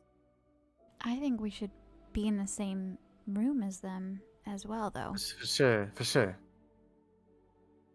We should not leave the children. We should not let them out of our sight. 'Cause Have some people in the room and then someone stay outside to watch on things. So do you think that whatever it is hasn't been caught, hasn't even been seen? Probably a little bit intelligent. It Would must it- be. Do you think that if the children were overly protected, say, all of us there, that it wouldn't act? And it'll just wait until we leave? I imagine it's patient as well. Something to consider. Well, if it only attacks on full moons, that might mean there's a reason why, and maybe it only has a short period of time that it can. So, it might be patient, but it may also have a limited amount of time, too. Would we have read about anything? Any creatures or so that only act on full moons? Does this ring a bell to any of us? If you're proficient in history, go ahead and roll a history check. History? Yeah. Ooh, 26. 26? I mean, not specifically, but I mean, you've heard of many creatures. There's witches that do it. There's creatures called catteries that do it. They like mimic the voice and they lure things out. There's like a form of giant bat that lurks at night that basically like confuses people and lures them out. There's kind of there's like a plethora of creatures, nothing like specific. But I mean, there are several creatures that do hunt at night and use Mhm. that to their advantage.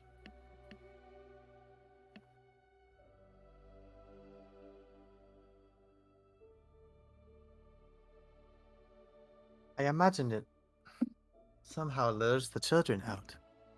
Something to keep an eye on.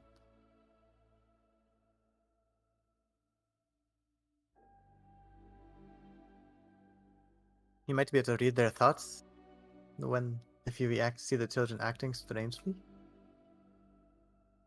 Ooh, Hmm. yeah, that's a good point. Oh, you want me to? Or you're saying it can? No, we could, if we see Oh. these children acting strangely during the full moon, we could read their thoughts and see what's happening. I think you could do that, right? I could. Seem to be pretty good at doing it every other time. How would you know? I don't know. How do we not know? Exactly. You haven't even See? you Thank haven't you. even let me. How can I show you how good I am at what I do if you never allow me to show you? See, it's different when it happens to me, though. Because, I don't know, I'm not about that. It's weird. It only has to be weird if you want it to be. Many people find it very insightful and liberating, clearing, enlightening. Yeah, I'm sure to be the one looking in.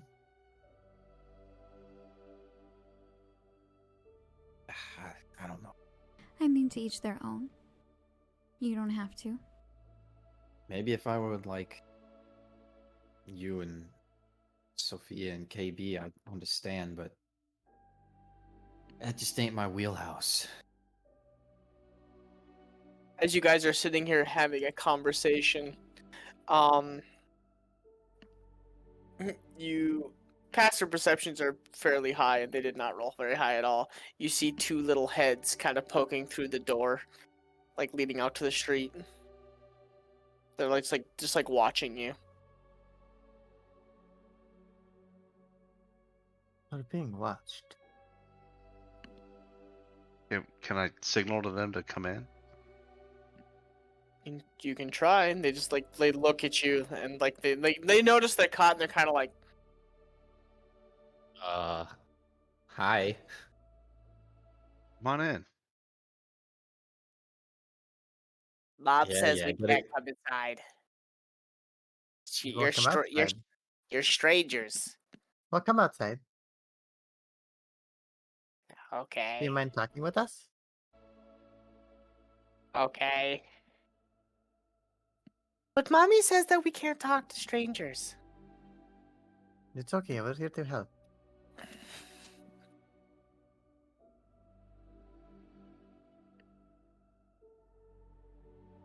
I was gonna do something really mean, and I didn't do it. Do you two know any of the? Well, we're here to talk about look into the missing children. Do you know any children that have gone missing? Did you know them at all? Yeah, there was Emily and Jonathan and Daniel. It's okay. But he threw dirt in my hair, and he's gone now, so I don't have to worry about that. Well, I Yeah, imagine. fuck Daniel. Are you Daniel two- the are dirt you two- thrower. Yeah, fuck Daniel. Yeah, Ah, fuck Daniel. fuck Daniel. Oh Are my you two god. Are you two doing all right? You know that must be hard. Well, they're probably with Grandma. Well, that's probably true. I knew it. It's the big bad wolf. It- It's not actually your grandma. Kids, run! Can I ask you something? Did you talk to any of the children before were they saying anything strange? No. We all were playing, and then we just went home and we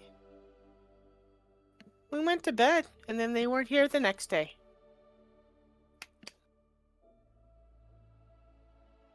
I'm Well, gonna you read the promised little me that kid's thoughts. You'll be safe at night, right? You'll stay at home with your parents? Or stay One where your second. parents are? 1 second, hold on. Uh-oh. There was a little voice at the door. Yeah. Right as he's doing a kid's voice. Oh, there's a kid's voice. The kids are listening in. Like, Dad, Uh, are you talking to kids? I want to talk to kids. Kids, don't talk to strangers on the internet.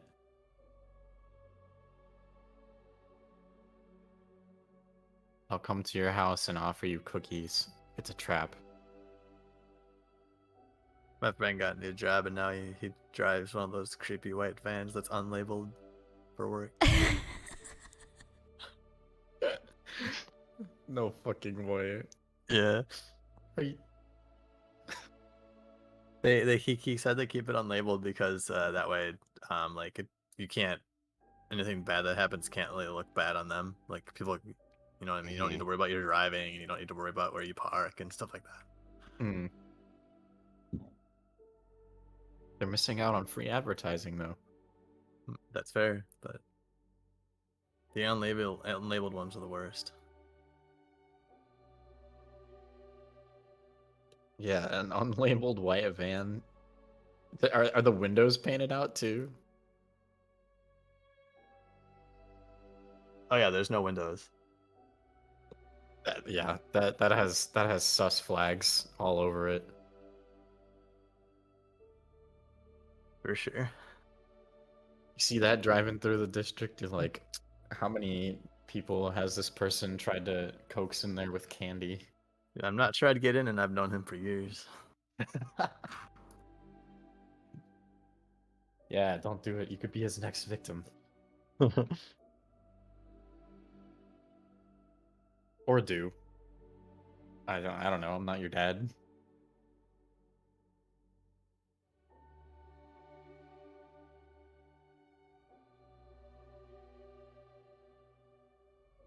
I guess as long as your buddy doesn't sound like Herbert the pervert, you're probably fine.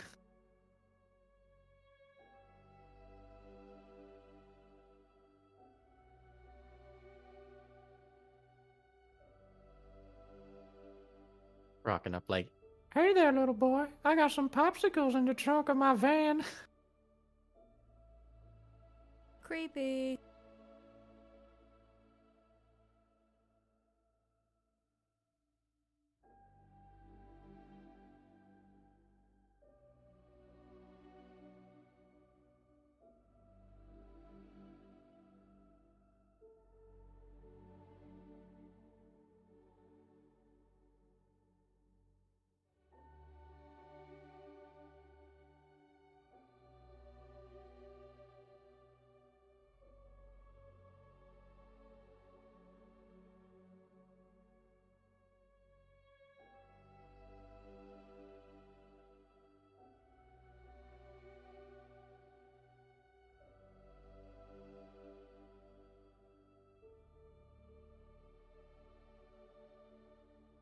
Find it. I can't find it. My kids took it. What did they take? A fucking book. What? What's so important about this book? Oh, this is the one that's based off of the kid's story. Oh. Right.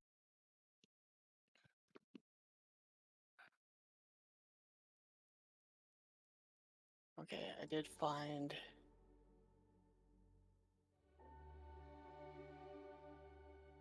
Well, I'll have to wing it because I don't have my thing on it now because I had it all written out in the book and they took it.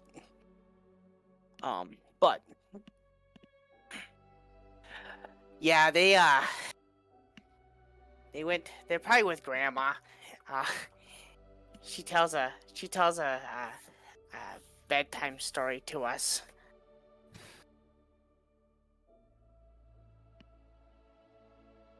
Oh, yeah? Bedtime story, you say? Yeah. She live in town? I don't think so. Do How you does guys your live in grandma town? tell you a bedtime story if you don't know where, if she doesn't live in town and you don't know where she lives? She talks to us in our dreams. Mm. What's she saying? She tells us that, like, she has lots of candy and sweet things and cookies. I like cookies. Yeah, she tells me well, she's got lots of like sweet things like donuts. Do you know what a donut is? It's a round thing. It's really sweet. I love donuts. Yeah. I like donuts too. I've never had one though, but she says it's really good. When was the last time you talked to the grandma? Mm, it's been a long time. Couple weeks? Been a long Like- time. Does she come to visit? She tell you to go visit her. I think the last time she told me to come visit her sometime. But it's Hmm. been a long time. Did Like she last week? tell you where to go? No. No. Hey, She just think tells us a little nursery rhyme. That's all she tells us. think really, really hard. I love nursery rhymes. Do you remember the nursery rhyme that she told you? Yeah. Maybe you can teach it to us. Oh, I would love to hear it. They like grab hands and they like, oh, and they like hold their hands out towards you. You gotta jump with us. And like they start like twirling in a circle. It's baking day, it's baking day, it's baking day at Grandma's. Bundle up, it's time to go. Out across the woods we go. Past the pond, so smooth and clear. A little cottage is drawing near. They start giggling a lot. Knock, knock, knock on Grandma's door. Hear her drag her feet across the floor. Plant a kiss on Grandma's nose. Cozy fire, my warming toes. It's baking day, it's baking day, it's baking day at Grandma's. She passes out the aprons. 1, 2, 3. Grandma reads the recipe. Flour, sugar, butter, and eggs. Stand on the chairs with no tippy legs. Wooden spoon and measuring cup. Mix the batter and stir it up. Get folded gently in the pan. She'll lick the spoon because she can. It's baking day, it's baking day, it's baking day at Grandma's. Hop down from the tippy chair. Swell the sweetness in the air. 1 hot cocoa at each place. Can't look out the window. Oh, frosty windows and smiling face. Grandma sings her music soft and sweet. Skip the note, go to sleep. We learn the songs that Grandma sings. Hear the kitchen timer ring. It's baking day, it's baking day, it's baking day at Grandma. Flip the pan and out you pop. Cut in squares and frost the tops. Add some sprinkles. Wrap each one. Tie a ribbon, nearly done. Hasty treats in pretty bags, each one marked with a little tag. Your coats and boots and hats and gloves hang on the doors and not above. It's baking day, it's baking day, it's baking day at Grandma. She walks out under the moon, never to visit Grandma again soon. Stay again, never go. Have some fun. till the next, and then they kind of blank out and they're like, I can remember the rest. You remembered a lot. Yeah, it's a song. And do Hmm. all the children know this song? Yeah. We sing it when we play sometimes. It's kind of something we just like to sing. It's fun. Singing is fun.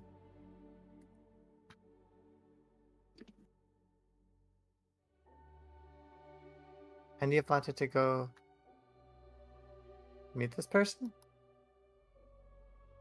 Meet your I grandma? mean, if she has candy, yeah.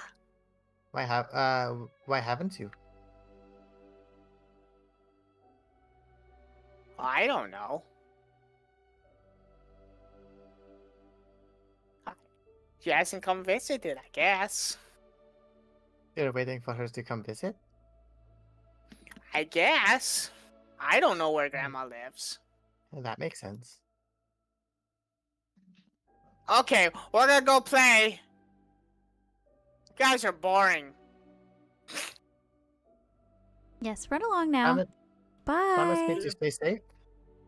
They've like she grabs his little sister's hand, you just like watch him like run out the door.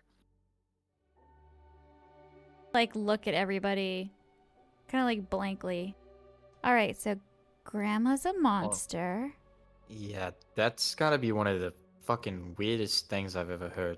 Well, we know where she is based on their song. In the woods across there's a, we have to go past a pond and there's a small cottage. Across the woods, past the pond. Huh. Hmm. And all the kids know this song. And it's Grandma, but they've never met Grandma. Yes, I think this is our creature. I think we should start by looking at the woods nearest the houses where the children went missing.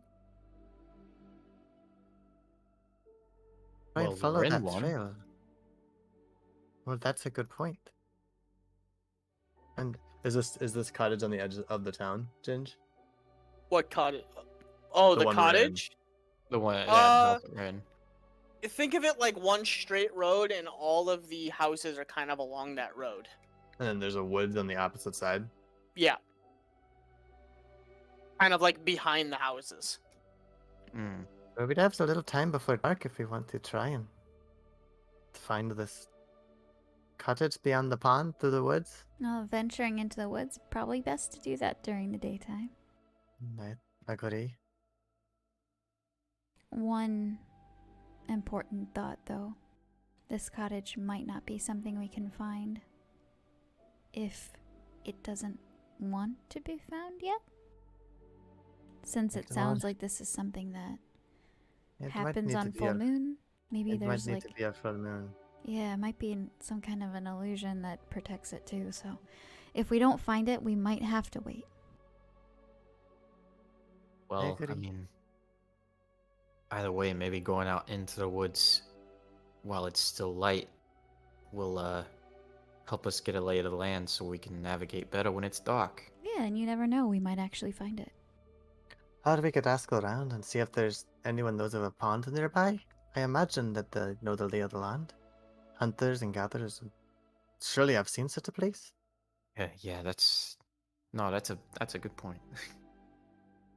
I'll leave the talking to yous. Yeah, it wouldn't hurt to ask. We could ask any of the farmers. I bet any of them would know.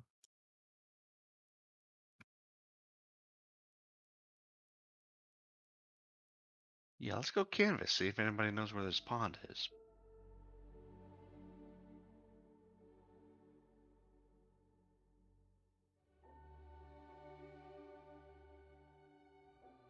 What you doing? We'll go outside and just track somebody down. I mean, there's a couple of people walking the streets right now. Hello? Do you mind if we ask a couple of questions? Yeah.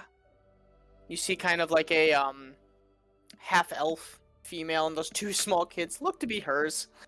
Because they're kind of running around her feet and then like running off and around the building and then like sprinting through the street. How can I help you?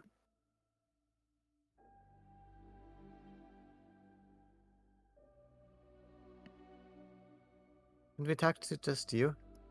I'm afraid. You know. You know why we're here. She like crouches down towards the children. Go play.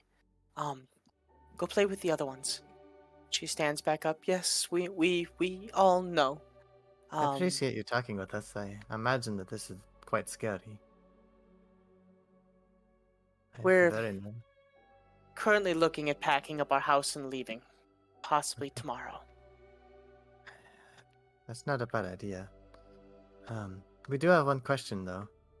Do you know of any ponds nearby? The last adventuring group that came here, they scouted the same pond, the stream that runs south of here through the lake and then up into the woods. There's no cottage there. We all, after the last 2 children went missing. So you've heard the nursery rhyme that the children are telling. We've all heard the nursery rhyme 100 times over, and her eyes kind of tear up a little bit. I'm sorry. We've searched the streams and the pond and this lake and this cottage, and we haven't found one. But you think you found the pond though?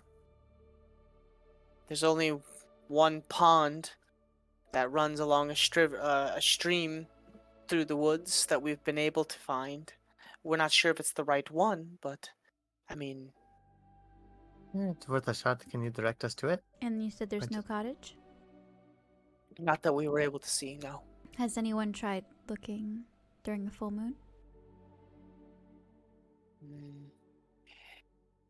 We've tried, but the forest gets a little weird at night. It's almost like it confuses you. Those of us that were able to go, some of us fell asleep on accident, and we're not really sure why.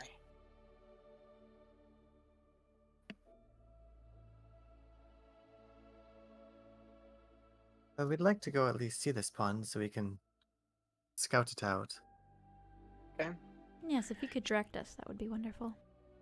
She kind of points you in that direction, and if you look at the map here, she kind of tells you to like go along the big lake and then basically like back in here, and she kind of tells you like all the stuff that's back in there, you know, basically she just gives you like the generalized, like there's a big lake that leads you down and back and in, and then there's like, you know, like 2 little pond type deals back in there, and they checked both of them, but there was nothing that they noticed or saw that was any kind of like anybody living back there or a cottage that they could see.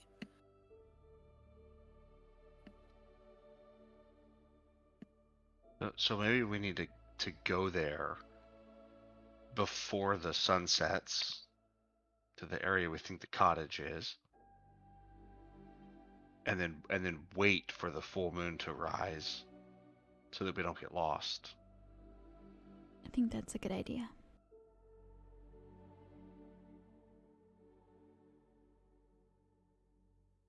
I agree.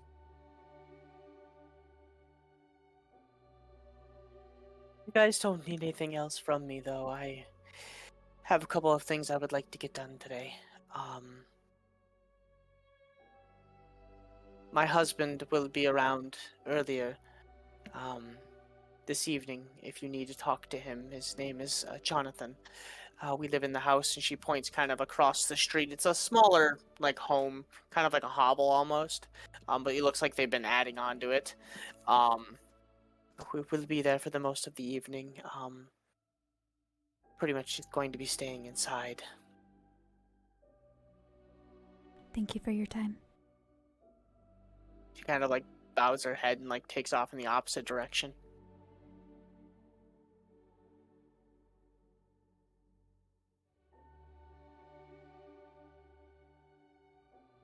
You see, like, everybody kind of down the street is, like, kind of oddly looking at you.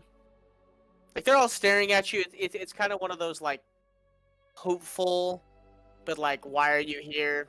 It's the same thing's going to happen to you that happened to the last adventuring party. You guys are just going to either leave or disappear. I'm just gonna wave at them. Okay. They, like, look down quickly and, like, act like they're, like, talking to each other and, like, walk off.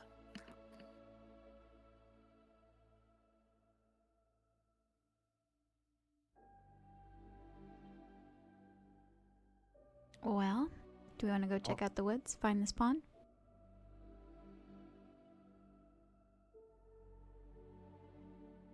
Patience is already heading that direction.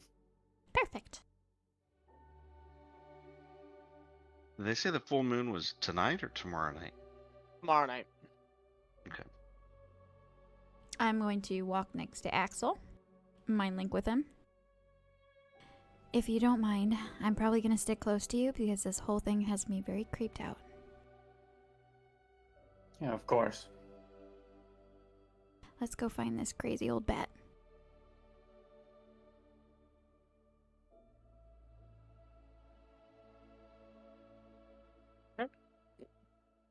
Make a survival check. I would say with advantage because you guys are traveling together. You guys did get instructions, so you kind of know where you're going, but see how long it takes you. Who? Us. Everybody. Oh, anyone. All. Me. You. Us. Hey. Hey. Forget about it. Hey, forget about it. I got this. I'm walking this way. And Patience goes straight into the middle of the lake. Hey, I found it. But, On the pond. you listened pretty intensely when when the nursery rhyme was being read. It creeps you the fuck out. But you were like, okay, there's some hints in this for some reason. And then you listen to the mother that gave the instructions as well. And you pretty much keeping close to the shoreline. You guys walk at a brisk pace. It's like 1:30 in the afternoon. It takes you about 2 hours to get there, though. And you do make your way to the end of kind of that like little like stream river type deal. You do manage to cut through the woods at a couple points that does shave off a little bit of time. So about an hour and like half, you get there. And you do see this opening into, and it's not like a large pond. I mean, it is. It's more. Yeah, it's like an oversized stream / pond. Like nothing huge. Like you could definitely jump in, swim across in a matter of like a minute. I'll pull out my You want up for a swim? I'm gonna pull out my my spell book. Okay. And I'm gonna ritual cast detect magic as we're walking around. I mean, you sense it all over. Not just like in a general area, but like from the woods, from the ground. Like there's just something is weird. And when you turn and you kind of look in the Shattered Vale type direction, like across the lake and then to the west, it like you get like a strong like pull, like a sense. But like all around you, it's just like faint magical essence. Like nothing that pops out like that's magical right there, but it's just like faint magical aura everywhere. This is my first time casting it, so I'm like overwhelmed by what I'm seeing and trying to make heads or tails of why this is just everywhere. Yeah. Is there a particular school of magic? No, it's like all of them. It's just really weird. Like to describe it, it just literally looks like it's just rich, like magically rich. Like for some reason, the ground is like seeping magic. Hmm. But nothing of like Nothing no, like illusion of, conjuration or illusionary. Yeah, nothing like that. and nothing that particularly like jumps out as like, hey, this is magic. Yeah, I mean everything does. That's Like, what's so. Think of it like this way: if I somebody guess took nothing giving a particularly strong reading. no, yeah, it's almost like somebody took a glow stick and broke like a million of them and rubbed them all over the trees and the ground, and then let it sit for like an hour, and it's like you got like a super super faint like essence everywhere. It's just really off. It seems like everything's magical, but I can't see what we're looking for. Maybe we I gotta don't keep see any moving. illusions or. This place is strange, but I don't know if it's what we're looking for.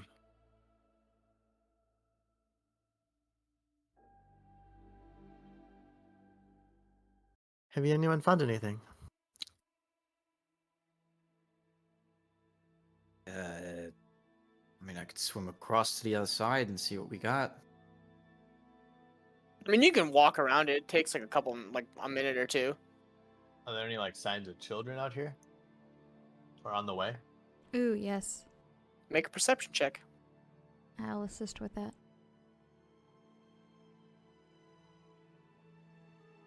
Okay, so then one of you guys either rolls with advantage or both of you guys can roll. Hey. Nice. Oh, well, yeah, there's no reason to roll again, right? You don't see Nope.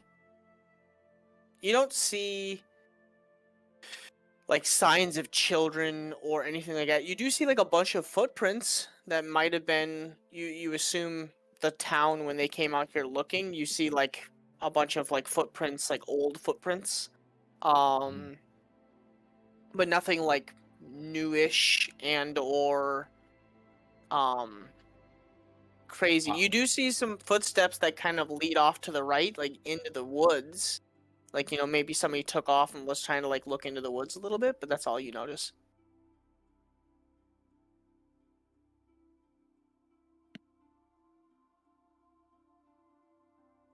I'm just gonna be walking around the pond, kind of looking around at everything. Doing that, like looking for signs of kids or something hiding. What if the nursery rhyme isn't real? What if the words are just enticing to children? Like, this would be something a child could figure out. And they'd be like, oh, I know that pond. And so then they go outside, and that's where the monster is. The monster wouldn't need to be here. The monster could just be in the woods waiting. Like a lure? Like the story is to lure them into the woods? The story is just a lure, and likely a distraction from what's actually real.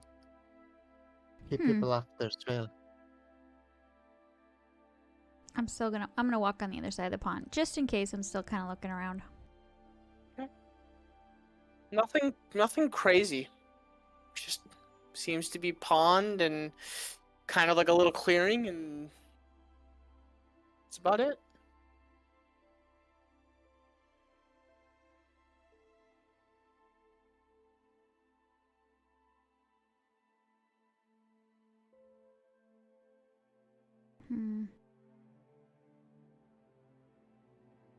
Maybe we'll just have to wait and see what happens on the night of the full moon or whatever.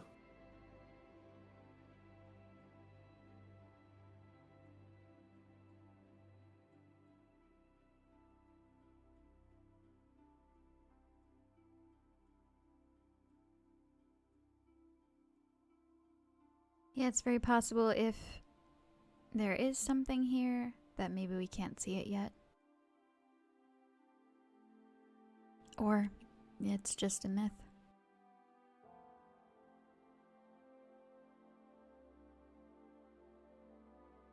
I'll walk back over and join the group.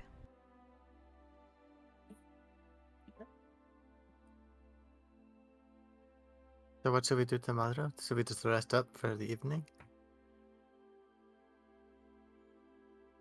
I mean, I would be curious to see what happens out here in the night. But I don't think we have to be this far into the woods to see that. It sounds like the woods get a little strange at night. Right. So maybe when it's dark out, we go in just a little bit, just nearby where we're staying, just to see if something happens, like for confusion or a sense of direction or something. I don't know. Maybe there's We something. should for sure stick together and make sure that we can always see the town. But I like the idea of going out. Yeah, maybe make a chain, a human chain, so to speak. Somebody with That's a their good feet idea. outside the woods, and then a chain going in.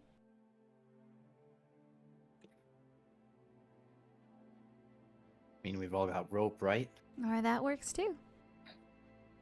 But you can always untie rope. Well, yeah. And if somebody's confused, they might untie their rope. They might also let go of somebody's hand or whatever. True.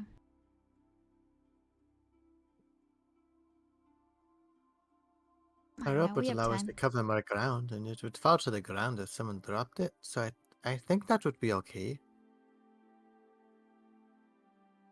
It's worth a shot, just to get a sense of what else happens at night.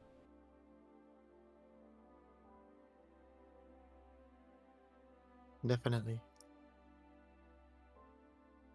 Well, I suppose we can head back. There's nothing here. I fear we've had the same luck that the rest of the town has had coming out here.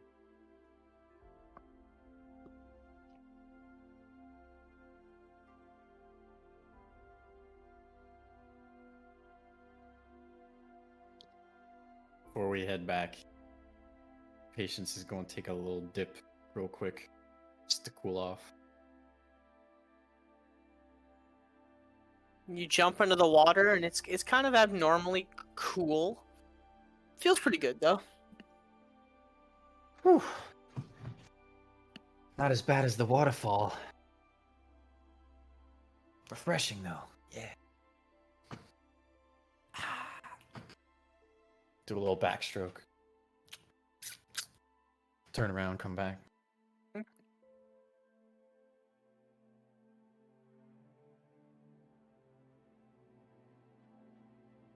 Ooh. Before we depart, while I'm standing next to the pond, Wait, I what? am gonna. Before we depart, while I'm standing next to the pond, I'm going to try and detect the presence of thinking creatures that I can't see. Ooh. Okay. Yeah, detect thoughts can do that. You can also use a spell to detect the presence of thinking creatures you can't see. When you cast a spell or as an action during the duration, you can search for thoughts within 30 feet of you. The spell can penetrate barriers, but 2 feet of rock, 2 inches of metal, blah blah blah. Okay.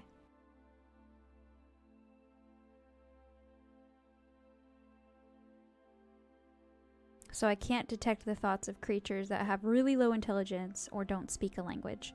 So I'm going to try that while I'm nearest to the pond. And then I might walk, if I don't get anything, I might walk to the opposite side and try again.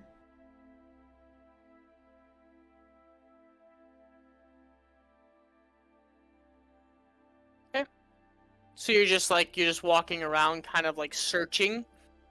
Yeah, Okay. I'm trying to detect the presence of thinking creatures that I can't see.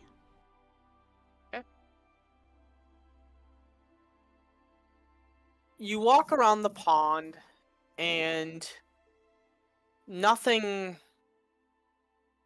You don't pick anything up. I mean, because is intelligence of 3 or less? Yeah, so basically anything With like an intelligence of 3 or lower. Okay, like so little like creatures that aren't you not wouldn't. Yeah. just intelligent, and things that Um, can't speak a language wouldn't show up. Yeah, so you detect your group.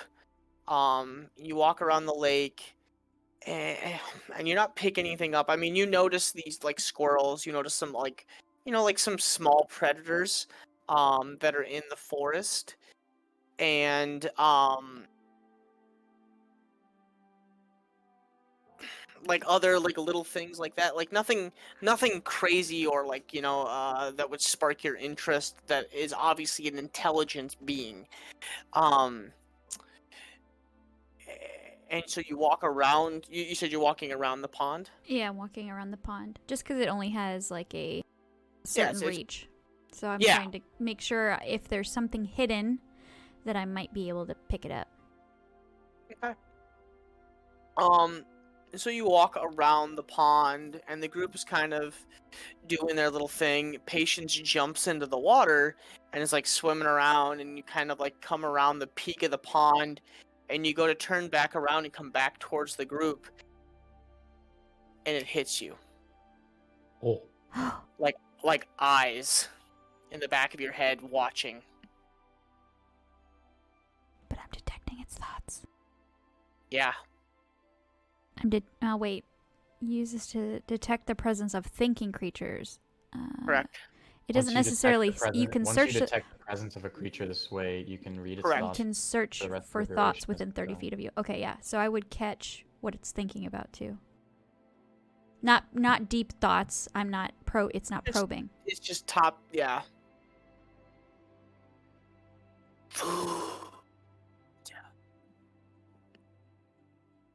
Oh. And then gone. Oh, And you feel like a shiver down I was the just gonna whole say I'm back. gonna And immediately. you flip around and look to the woods, and it's like, and at this point, you guys are getting to like dusk, like right at dusk into night. And you flip around and look into like, like, when you're sitting and you're outside, and it's like kind of light around you because of the moon, but then you like look at the woods or you look somewhere out farther out and it's like pitch fucking black. Yeah. It's that. Uh, And you Okay. look into the woods and you see like the line of the woods that goes around, and you're about 30 feet away, and you're just like, fuck. And you look at the woods and you see nothing, but you feel the eyes. Like Did you tell us that you were doing this No. before you did it? No, because I was just walking other around side of in my the head pond. So trying we to wouldn't- detect. No. Yeah. Not yet. So yeah, I'd just be walking around, and then I mean, if Patience was looking at me while she's swimming in the Just pond, swimming. she might see me like flip around. But yeah, I was gonna say I would get the immediate chill down the spine, and Yeah. I would stare at the pitch black woods. and and then 30 I'm feet just- away. Yeah, and then I'm gonna immediately turn and run back towards the group. Yeah. You guys noted. Well, you guys don't notice her turn and do that, but then you guys watch her as all of a sudden she just starts running towards the group. I'm gonna get over by it's here. I don't know where it is. It's here. It said food. Where? I heard it. I don't know, but Where? somewhere Did you on know the what other direction? somewhere on the other side of the pond, it felt like it was towards the edge of the woods on the other side of the pond, and I got something. I could hear something say food in my head. I'm gonna cast that spell, Ginge. What spell? See invisibility. Oh, okay. You see nothing. I don't see it. As of right now, you see The nothing, spell and should- and you are like glancing everywhere. The spell should reveal invisible creatures. It's not It's there not though. invisible. It's pitch black over there. I'm gonna just chill down my spine thinking about it. Ugh. I have dark vision. Dark vision. How far out? 60 feet. 60 feet. A million miles. Oh, actually, good point. When I was on the other side of the pond, I had dark vision, so I'd see. 1,000. How far was it? So you said 30 feet, and you said at 30 feet at the 30 edge. feet. So I would be able to see 60 feet. Into darkness. So you see the grayed outline of a creature in the trees, hanging like feet up and like up against the tree, and like crouched into this, like folded in half, holding onto the tops of the trees, these elongated arms and this hair that seemed to droop all the way down, and just you couldn't make out a face, but you see this creature like hunched up, and you couldn't tell how big, but like hunched up, and its feet almost wrapped around like the base of the trees, and it's just it was just like holding itself in the trees, about like right on the edge of the 30 feet. Okay, so rewind. God. Rewind. Because I ran on the other side of the pond and said I didn't see it. So rewinding to before I ran back to the group, I saw that. Now I'm running back to the group and saying there is a thing in the trees. I don't know what it's the thing. It said it. I was looking for thoughts. I was looking for it, and it said food in my head, and it's. You didn't even hear. It didn't even say. Yeah, you didn't even say food. You just heard food. It was like, Okay, it was thinking food. I could hear it. I could feel it thinking food. And I looked into the woods, and she's like rattling off, panicked, pointing over at where she's. It's over there. It's in the. It's over there. It's not a predator. Most animals' basic instinct is to feed. No.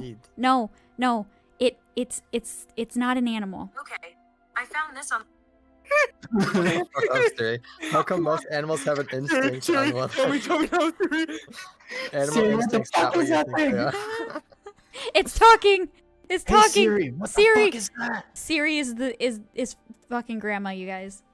All right, so I'm gonna go across the pond to check. I like Yeah, I'll go with literally them. just rattling off Yeah. like so fast. So I'm gonna go a little slower because I'm skeptical of this whole thing. I'm going up with Axel. This whole thing happens, and Patience is in the middle of the pond, like floating on her fucking back, just like yeah. And you hear like you're like Oh, so I'm still out. I'll swim back across. You then. never said that you got out of the pond, so I assumed you're just fucking lax. You're just chilling in the lake in this little pond. Okay, as I see, when I see Axel like start to run across to this other side of the lake, I'll swim to meet him. I'm gonna follow behind, visibly shaken, pale, already pale, but pale, like just like the blood has drained out of her face from looking at this creepy creature hanging in the trees. And from best you could make out, I mean, its arm length was like 6 feet.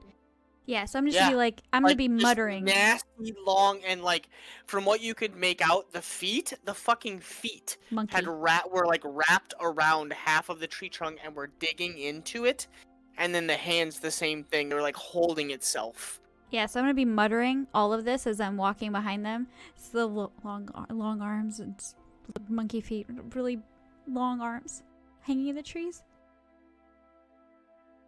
Yeah. You guys get over there. You guys don't see nothing. You guys walk up to this for the edge of the forest. Yeah. Yeah. Yeah. Okay. Nothing so far. You guys walk in a little bit. No. No. I'm gonna let them walk in first. No. No, I'm not doing anything yet. I'm gonna ask Nova. Which tree did you see it in? I'm gonna point at the trees that it was hanging from. Yeah, I'm saying like. I don't know 40, how 50 far in, feet away. Ginge. How far? Like, because I had the 30 60 feet in. 30 feet Yep. in. Okay, so I'm gonna. Because remember, you could only hear 30 feet, and you could see 60. So you just managed to pick it up on the edge, so about 30 feet in. Okay, so I'm gonna point at the trees, but I'm also gonna grab Axel's arm because I don't want him to go in. I'm just gonna be pointing. There's no reason to go over there. It's in there, and I can't see it anymore. So I don't know where it is. See nothing either. Wait, track it. That's what I was getting at. Here, sir. Ruffles are on his pack. Gets a rope. Tie this to me. I do want to go over there and see if I can pick up its scent. I'll tie the rope to Axel. Just don't let go. I'm gonna tie the rope around. I'm gonna give it like 30 feet of slack, and then tie the other end around myself so that I don't accidentally drop it. And I will go over to the tree that she pointed out. You gonna go in there alone? Axel begins to I can walk get you in. out if you need it. That'd be fine. So Axel takes off walking into the woods. Do you have dark vision? Yeah, 60 feet. You walk towards the trees that she pointed out. So you walk in about 30 feet. Make an investigation check or perception, whatever you. Yeah. Want to see if I can try and smell it. Smelly 20, smelly smell. Okay, so you're smelling for it. Okay. Yeah. I would say with a perception check at 20, the first thing you notice is you walk towards the trees, you do see like the gash marks from where it was holding on to the tree. Like it's the first thing you pick up and you're like, okay. So you kind of tilt, because you're tall. How tall are you again? You're like 6 something, right? 7? Yeah, like a few inches taller than Nova, so like 6 foot. Yeah. So you kind of pull yourself up a little bit onto the tree and you begin to smell the tree. You do catch a whiff of something, and it is, oh, how to describe it? Owl. Like dead fish mixed with like decay, like earth decay. It's Gollum. Smeagol.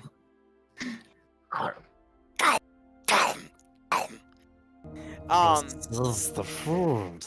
We But- want it.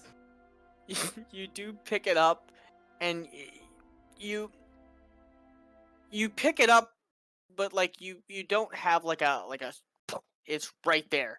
It's more of a, I smell it. It hopped the trees somewhere. And you're Yeah. like you're trying to catch whiffs of it, and the way the wind is kind of blowing and the way the tree is, you have like a general direction, but not like a definite. Yeah. I'm gonna But take my. I'm gonna take my. Oh yeah, go ahead. Oh, I was gonna say it heads. It looks like it smells like it heads a little deeper into the woods and then a hard right, and then like you kind of lose it, like the way the air is blowing and you're trying to catch a good whiff, but it's so pungent and nasty. It's kind of like generalized. Do I see any lingering traces of it on the tree, like how like an animal would like leave fur if it like rubs up against something really hard, or Make a perception check.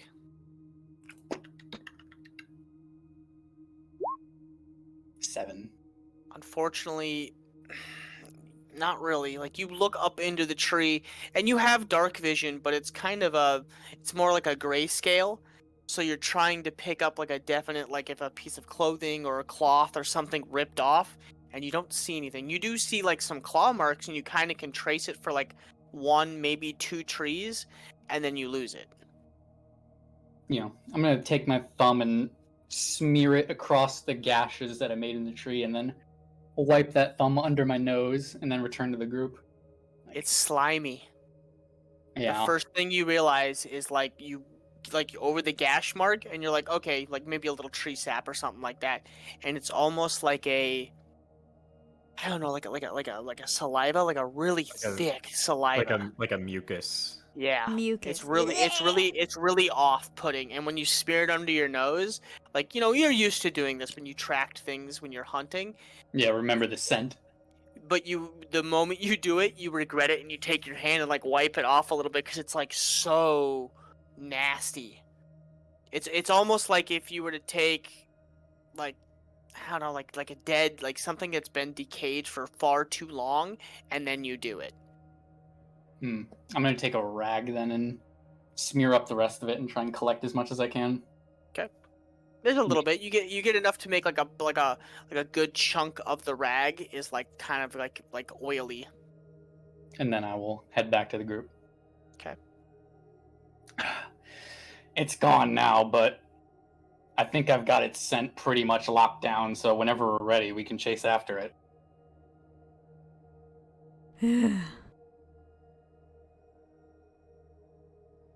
I think we should get out of here. It's starting to get dark.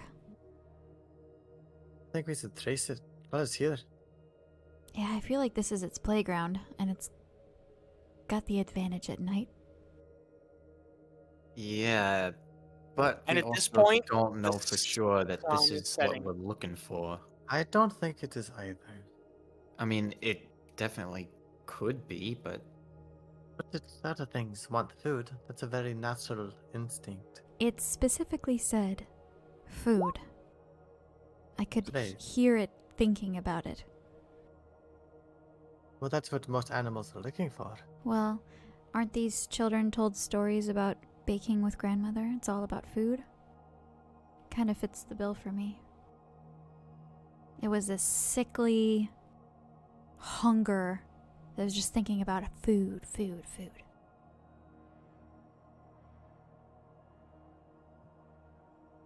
At this point, I the think, sun is setting and it is beginning to get dark. probably best to not discuss this while we're still out here where it could get us. I don't think a group like ours would be food for a monster that hunts children that are alone. I think it would be scared of us. Or not interested, but not finding us as food. Even if that were true, we know that something strange happens to these woods at night, and I don't want to be this far into the woods, hours away Hey. from town. I agree with getting out. Yeah. Maybe we have one more day. Yeah, Maybe we that's- try to come out here again tomorrow. Yeah, we Tomorrow need is the full moon. Oh, that's I mean, right. I mean, sure, this thing seems to fit the bill, but I feel like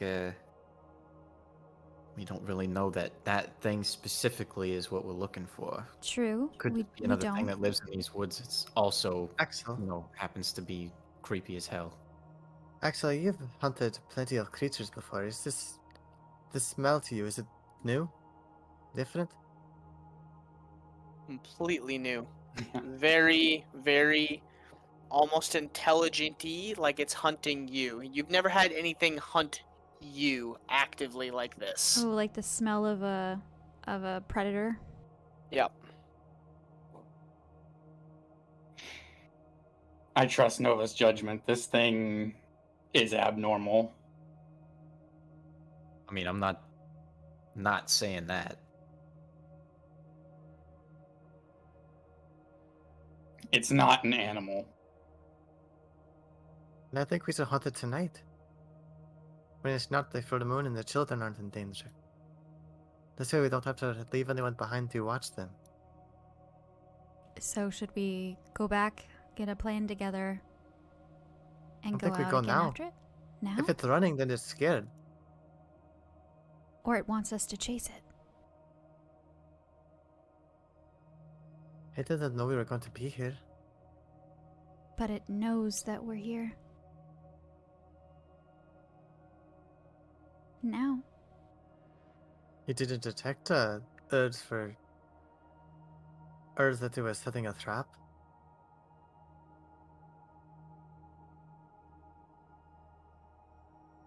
It seemed intelligent enough to know. I don't know.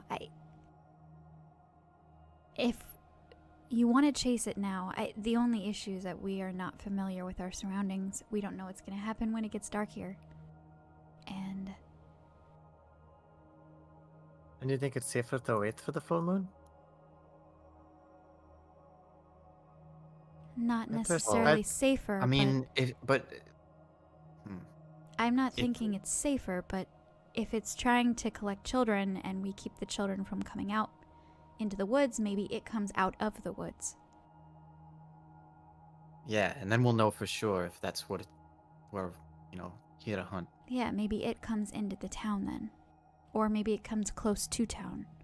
Right now Or we're it- hours into the woods, That's true. probably in if its Axel- safe space. Axel can smell it now, and I'll recognize the scent. Yeah, if it gets close to us while we're in town, we'll be able to know. Maybe we should try to set a trap for it.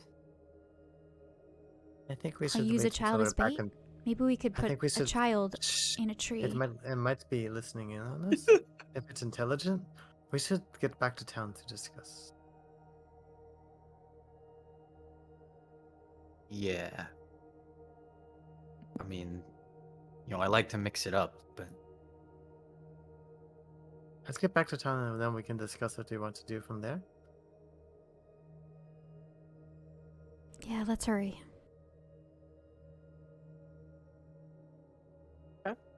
You guys begin to make your way back. ER. yeah. So I'm gonna note What- I have not taken the rope off of me. Okay. What is the marching order back? Fuck. What do you mean, fuck? I'm just asking. Jesus. Just a question, bro. It's a loaded question. Yeah, that's exactly it. What's the marching order? Listen here, bitch. I know what you're up to. But I would take the back. I would Yeah, I probably think be I'd right be in front closer then. forward. Yeah, since I'm going back. I would be right in front of Axel then. Yeah, and he would prefer that. I wouldn't be in front, but I'd be. ahead I'll of take- them. I'll take point. I'll be in the front. Yeah, I'll Okay. be second. I could kick KB's shoes. It takes Be walking it right in takes front of me. a little bit to get back. With it being darker now. Roll perception checks just to make sure you can see your way back. Do you have night vision? Yes. Patience? Okay. Yes. I am a Okay. tiefling. I do.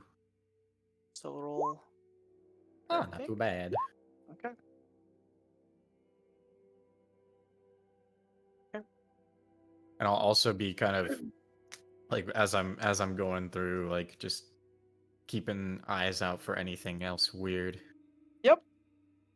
So, on your way back, little about halfway, you come around like that corner of the bend where it comes around from that pond or the stream there, the river. As you know to keep close to that, and that pretty much takes you the whole way back. Mhm. A little over halfway, you're walking, and all of a sudden, you look kind of ahead with your night vision, and you do notice a little ways up the dirt is disturbed, and you're kind of off put by it. You come within 20 feet of it at this point, and as you look a little closer, it looks to be a form of like a bear trap.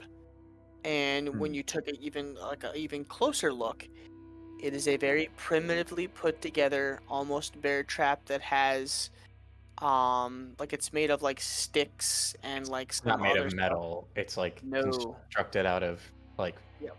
things you'd find in And- the woods. And you don't touch it, but you touch the dirt around it, and the dirt is pretty fresh. Hmm. And it would have been Yeah. right around where you guys were supposed to be walking. Hey, We're Guys- being hunted. guys, stop.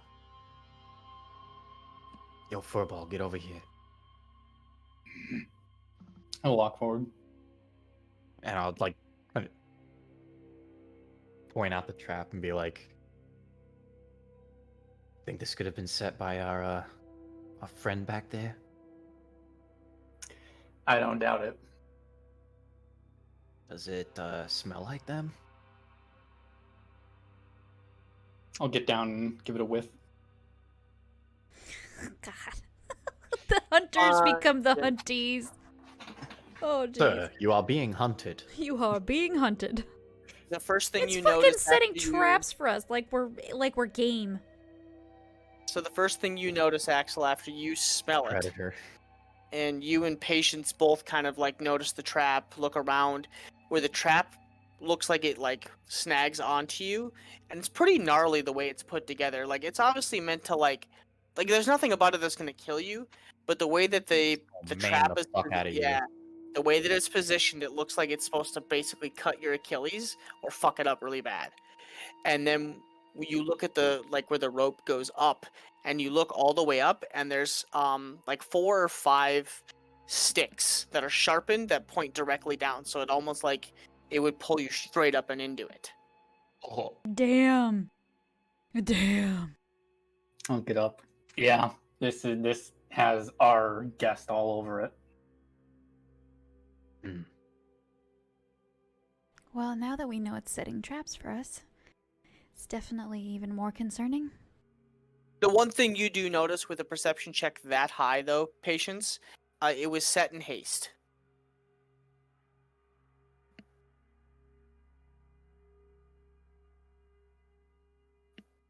So take that information with you will. Okay.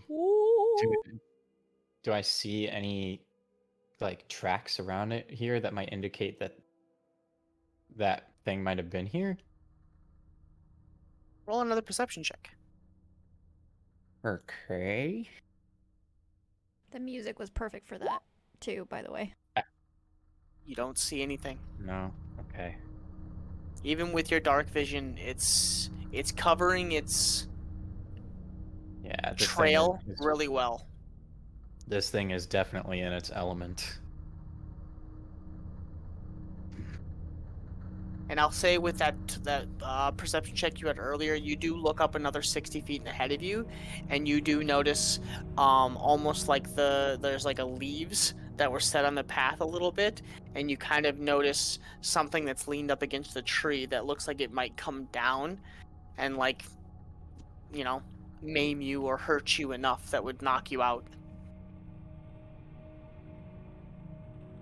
Okay. I'll notice that and say, looks like there's other traps up ahead too. We should be careful going back. It's like it knows our path. Should we try to take a different one? What if we miss something that it sets for us?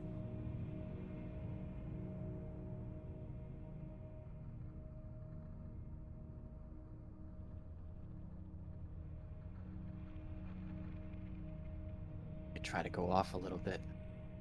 Go through the undergrowth. We might have a harder time spotting anything that might be in there.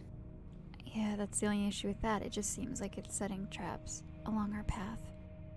That being said, it could very well be setting traps off the path too for that reason. I don't know how smart this thing is, or how eager. Well, if it's smart enough to set traps like this, I don't know what it can do. But it ain't good. You know, at this point, you're only about 30 minutes from from town. Like, the traps were far enough ahead that it looks like maybe it went ahead and set the traps. Like, try to beat you to the point. So at this point, you're roughly about 30 to 45 minutes from town.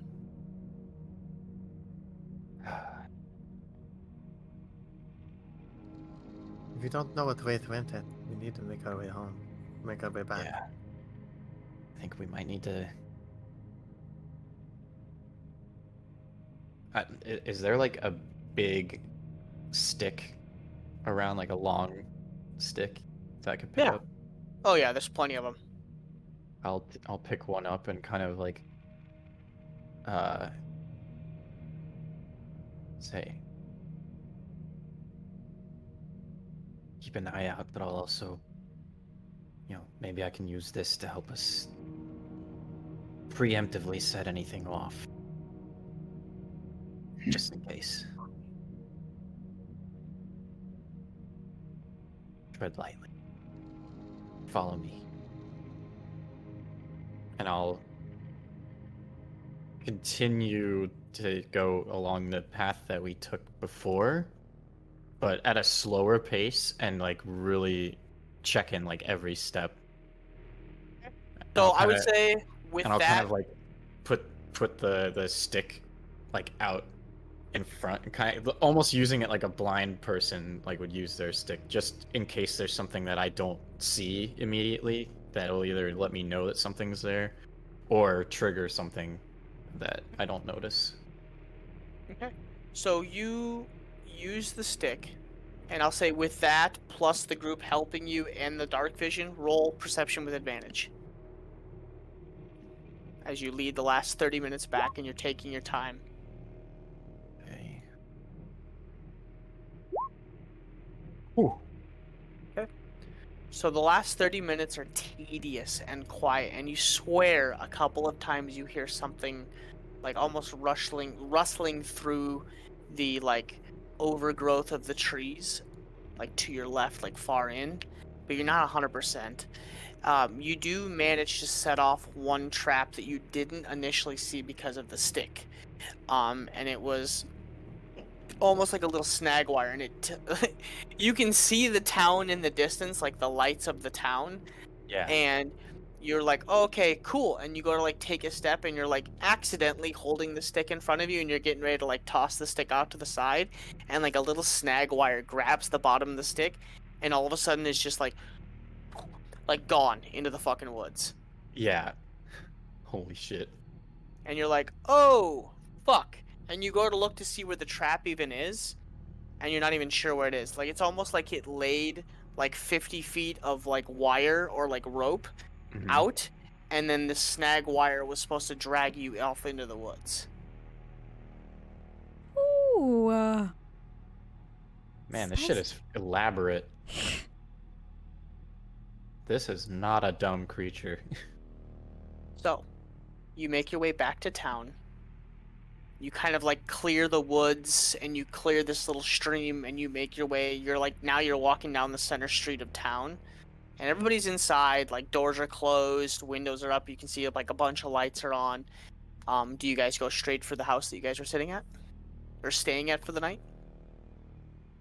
I mean, my nerves are shot, so I'm probably Yeah. heading straight back.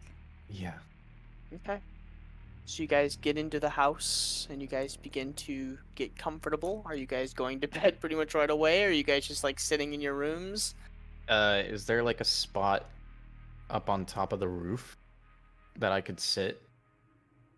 There's a second floor that has a window that like looks out towards the woods. Like, you know, like there's a window that looks out on the back side of the house towards the woods. Ginger, I just Okay. want you to know that I'm not going to sleep very well tonight. I'll have an Yeah. alarm around the house. No, I mean like in real life.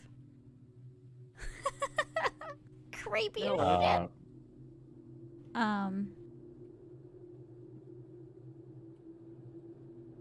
Yeah, I'll kind of let everybody know, like, I'm gonna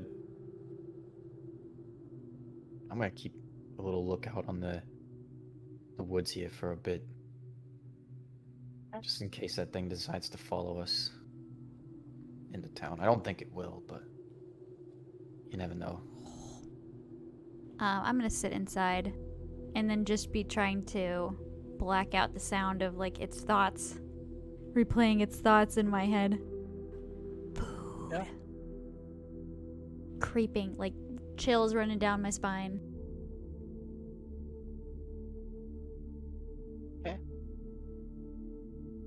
You guys bedding down for the night? Yeah, but I'll spend like the first sort of 2 hours of the rest essentially on watch through the window. Okay. Roll perception check. Anybody else doing anything before I have him do this though? I'll be having an internal conversation, which I'll talk with you about later, Ginge. Okay. An internal conversation. But after that and trying to like think of tomorrow's plans to not think about the creepy creature and whatnot, I'll probably fall asleep. But before I do that, I will have let Patience know that I'm okay to take a watch if she needs some rest too. And Patience roll perception? I've never. She rolls I a know we 16. I know we What's haven't known. Patience rolls a 16. Oh, cool. Oh, I mean, can I roll anyway to see if I roll better? No. Yeah, it's Damn either one or the other. That's Okay. 16 plus your modifiers. Oh, so 19. Yay! I'll just say like to Nova. You know, I know we haven't known each other for that long, but you always seem pretty sure of yourself and even keel and all that. Well, if I'm not sure of myself, who else would be? Yeah, I guess. But you seem pretty rattled by that thing. Yeah, I've never felt something like that before. And I've never seen anything like that before either. And I'm glad that you didn't see it. It'll probably haunt my memories for a while. Yeah, probably for the best that I didn't see it at the time. Might have tried to punch it. That might not have ended well. Yeah. Well, if you have a hard time staring at that window looking for it, I'm happy to take watch. Or, of course, if you see anything, let us know. Yeah, that's why I'm doing it. No, I mean, you could keep it to yourself. And we'll all sleep better. Okay, so Fair enough. patience. Yeah. Patience takes the first watch. You go all the way up until about midnight, 1 o'clock when the first watch ends. Are you just going to bed, or are you gonna wake Nova up and have her do it?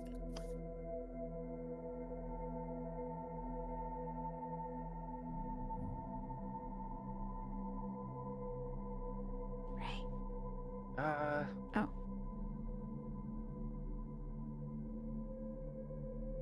I don't know. She seemed like she needed the rest. But I don't necessarily want to leave the window unmanned.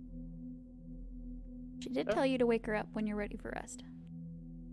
If you go to where Nova's resting, you'll see Axel sitting right beside her. He's awake. I'm electing to not take a long rest tonight. I'm going to be up the entire 8 hours. Oh. I'm Sassy gonna roll pants. that. I'm going to roll that right now. Okay, I don't suffer a level of exhaustion. Sweet. Nice. So yeah, you'll just see him just sitting right next to her sleeping form, like, just eyes just darting around. Oh. So as you walk downstairs and you see Axel kind of sitting up, and you guys are all kind of crowded in the living room area where the fireplace is going. And at this point, it's about like 1 or 2 a.m. The fireplace has kind of died down. It's kind of like that slow little smolder. Out on the street for the main town, all the lights have kind of been put out or dimmed. And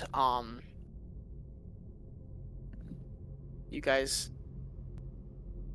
you look to the left and you all hear a voice. Ding dong, I know that you can hear me. Open up the door. I only wanna play a little ding dong. I can keep me waiting. It's already too late. Oh, to run away. I What? see you through the We're window. hearing this right now? Our eyes are locked together, and you look out and you see two like red or yellow eyes staring Well, wait. at you through Who one of the for, big for windows. who's awake or people that are sleeping? For for Patience and Axel, you guys Okay. immediately look to the right and you see these two eyes in the window. Ding dong, I know you I can sense hear your me. horror. Just open Though up I'd like the to door. see it first. I only wanna play. And as you a both stand little. up and like run towards the window, you guys look out like 40 feet, 50 feet away from the house, and you watch this creature that's like down on all fours just like stand up. And he's like elongated arms, and it's kind of like hunched over. And that's where we're gonna end the night. This is like when fucked. this is like literally in like the first scene of Stranger Things when Will is being hunted by the Demogorgon. He sees it in the mist outside his house. Ding Oh, dong, fuck. I know you can hear me. Just open up the door. I only wanna play a little ding dong. And the creepy portion is the voice that you heard in your head, Nova, that like, I don't know, like monstrous older voice. The voice that you, Patience and Axel, that you hear is almost like a child's voice. Oh, I don't like that. And the mouth's not, like, from what you can see on the creature, the mouth's not even moving. It's just like it's like head down, eyes like staring straight out, and you just hear this child's voice singing high pitched. Is it Ding-dong, important? I know you Very don't important hear question. me. Is the head like straight up, looking straight at us, or is it like tilted to one side? No, it's like down and kind of like off kilter. Uh. Well, thank you for coming for tonight's stream. Well, Join us again for next week when the This is our Halloween episode. No. How am Thanks I for supposed to go coming. to sleep after this? It's not my problem. Yeah, and I had to put on the dark, ominous background music, which just makes it worse. All right, everybody. Thanks for hanging out, kicking it with us. We will be back next week on Wednesday, 8:30 Central. Everybody have a great weekend, and we'll see you next time. Toodaloo. Deuces. Bye. Is it Wednesday yet?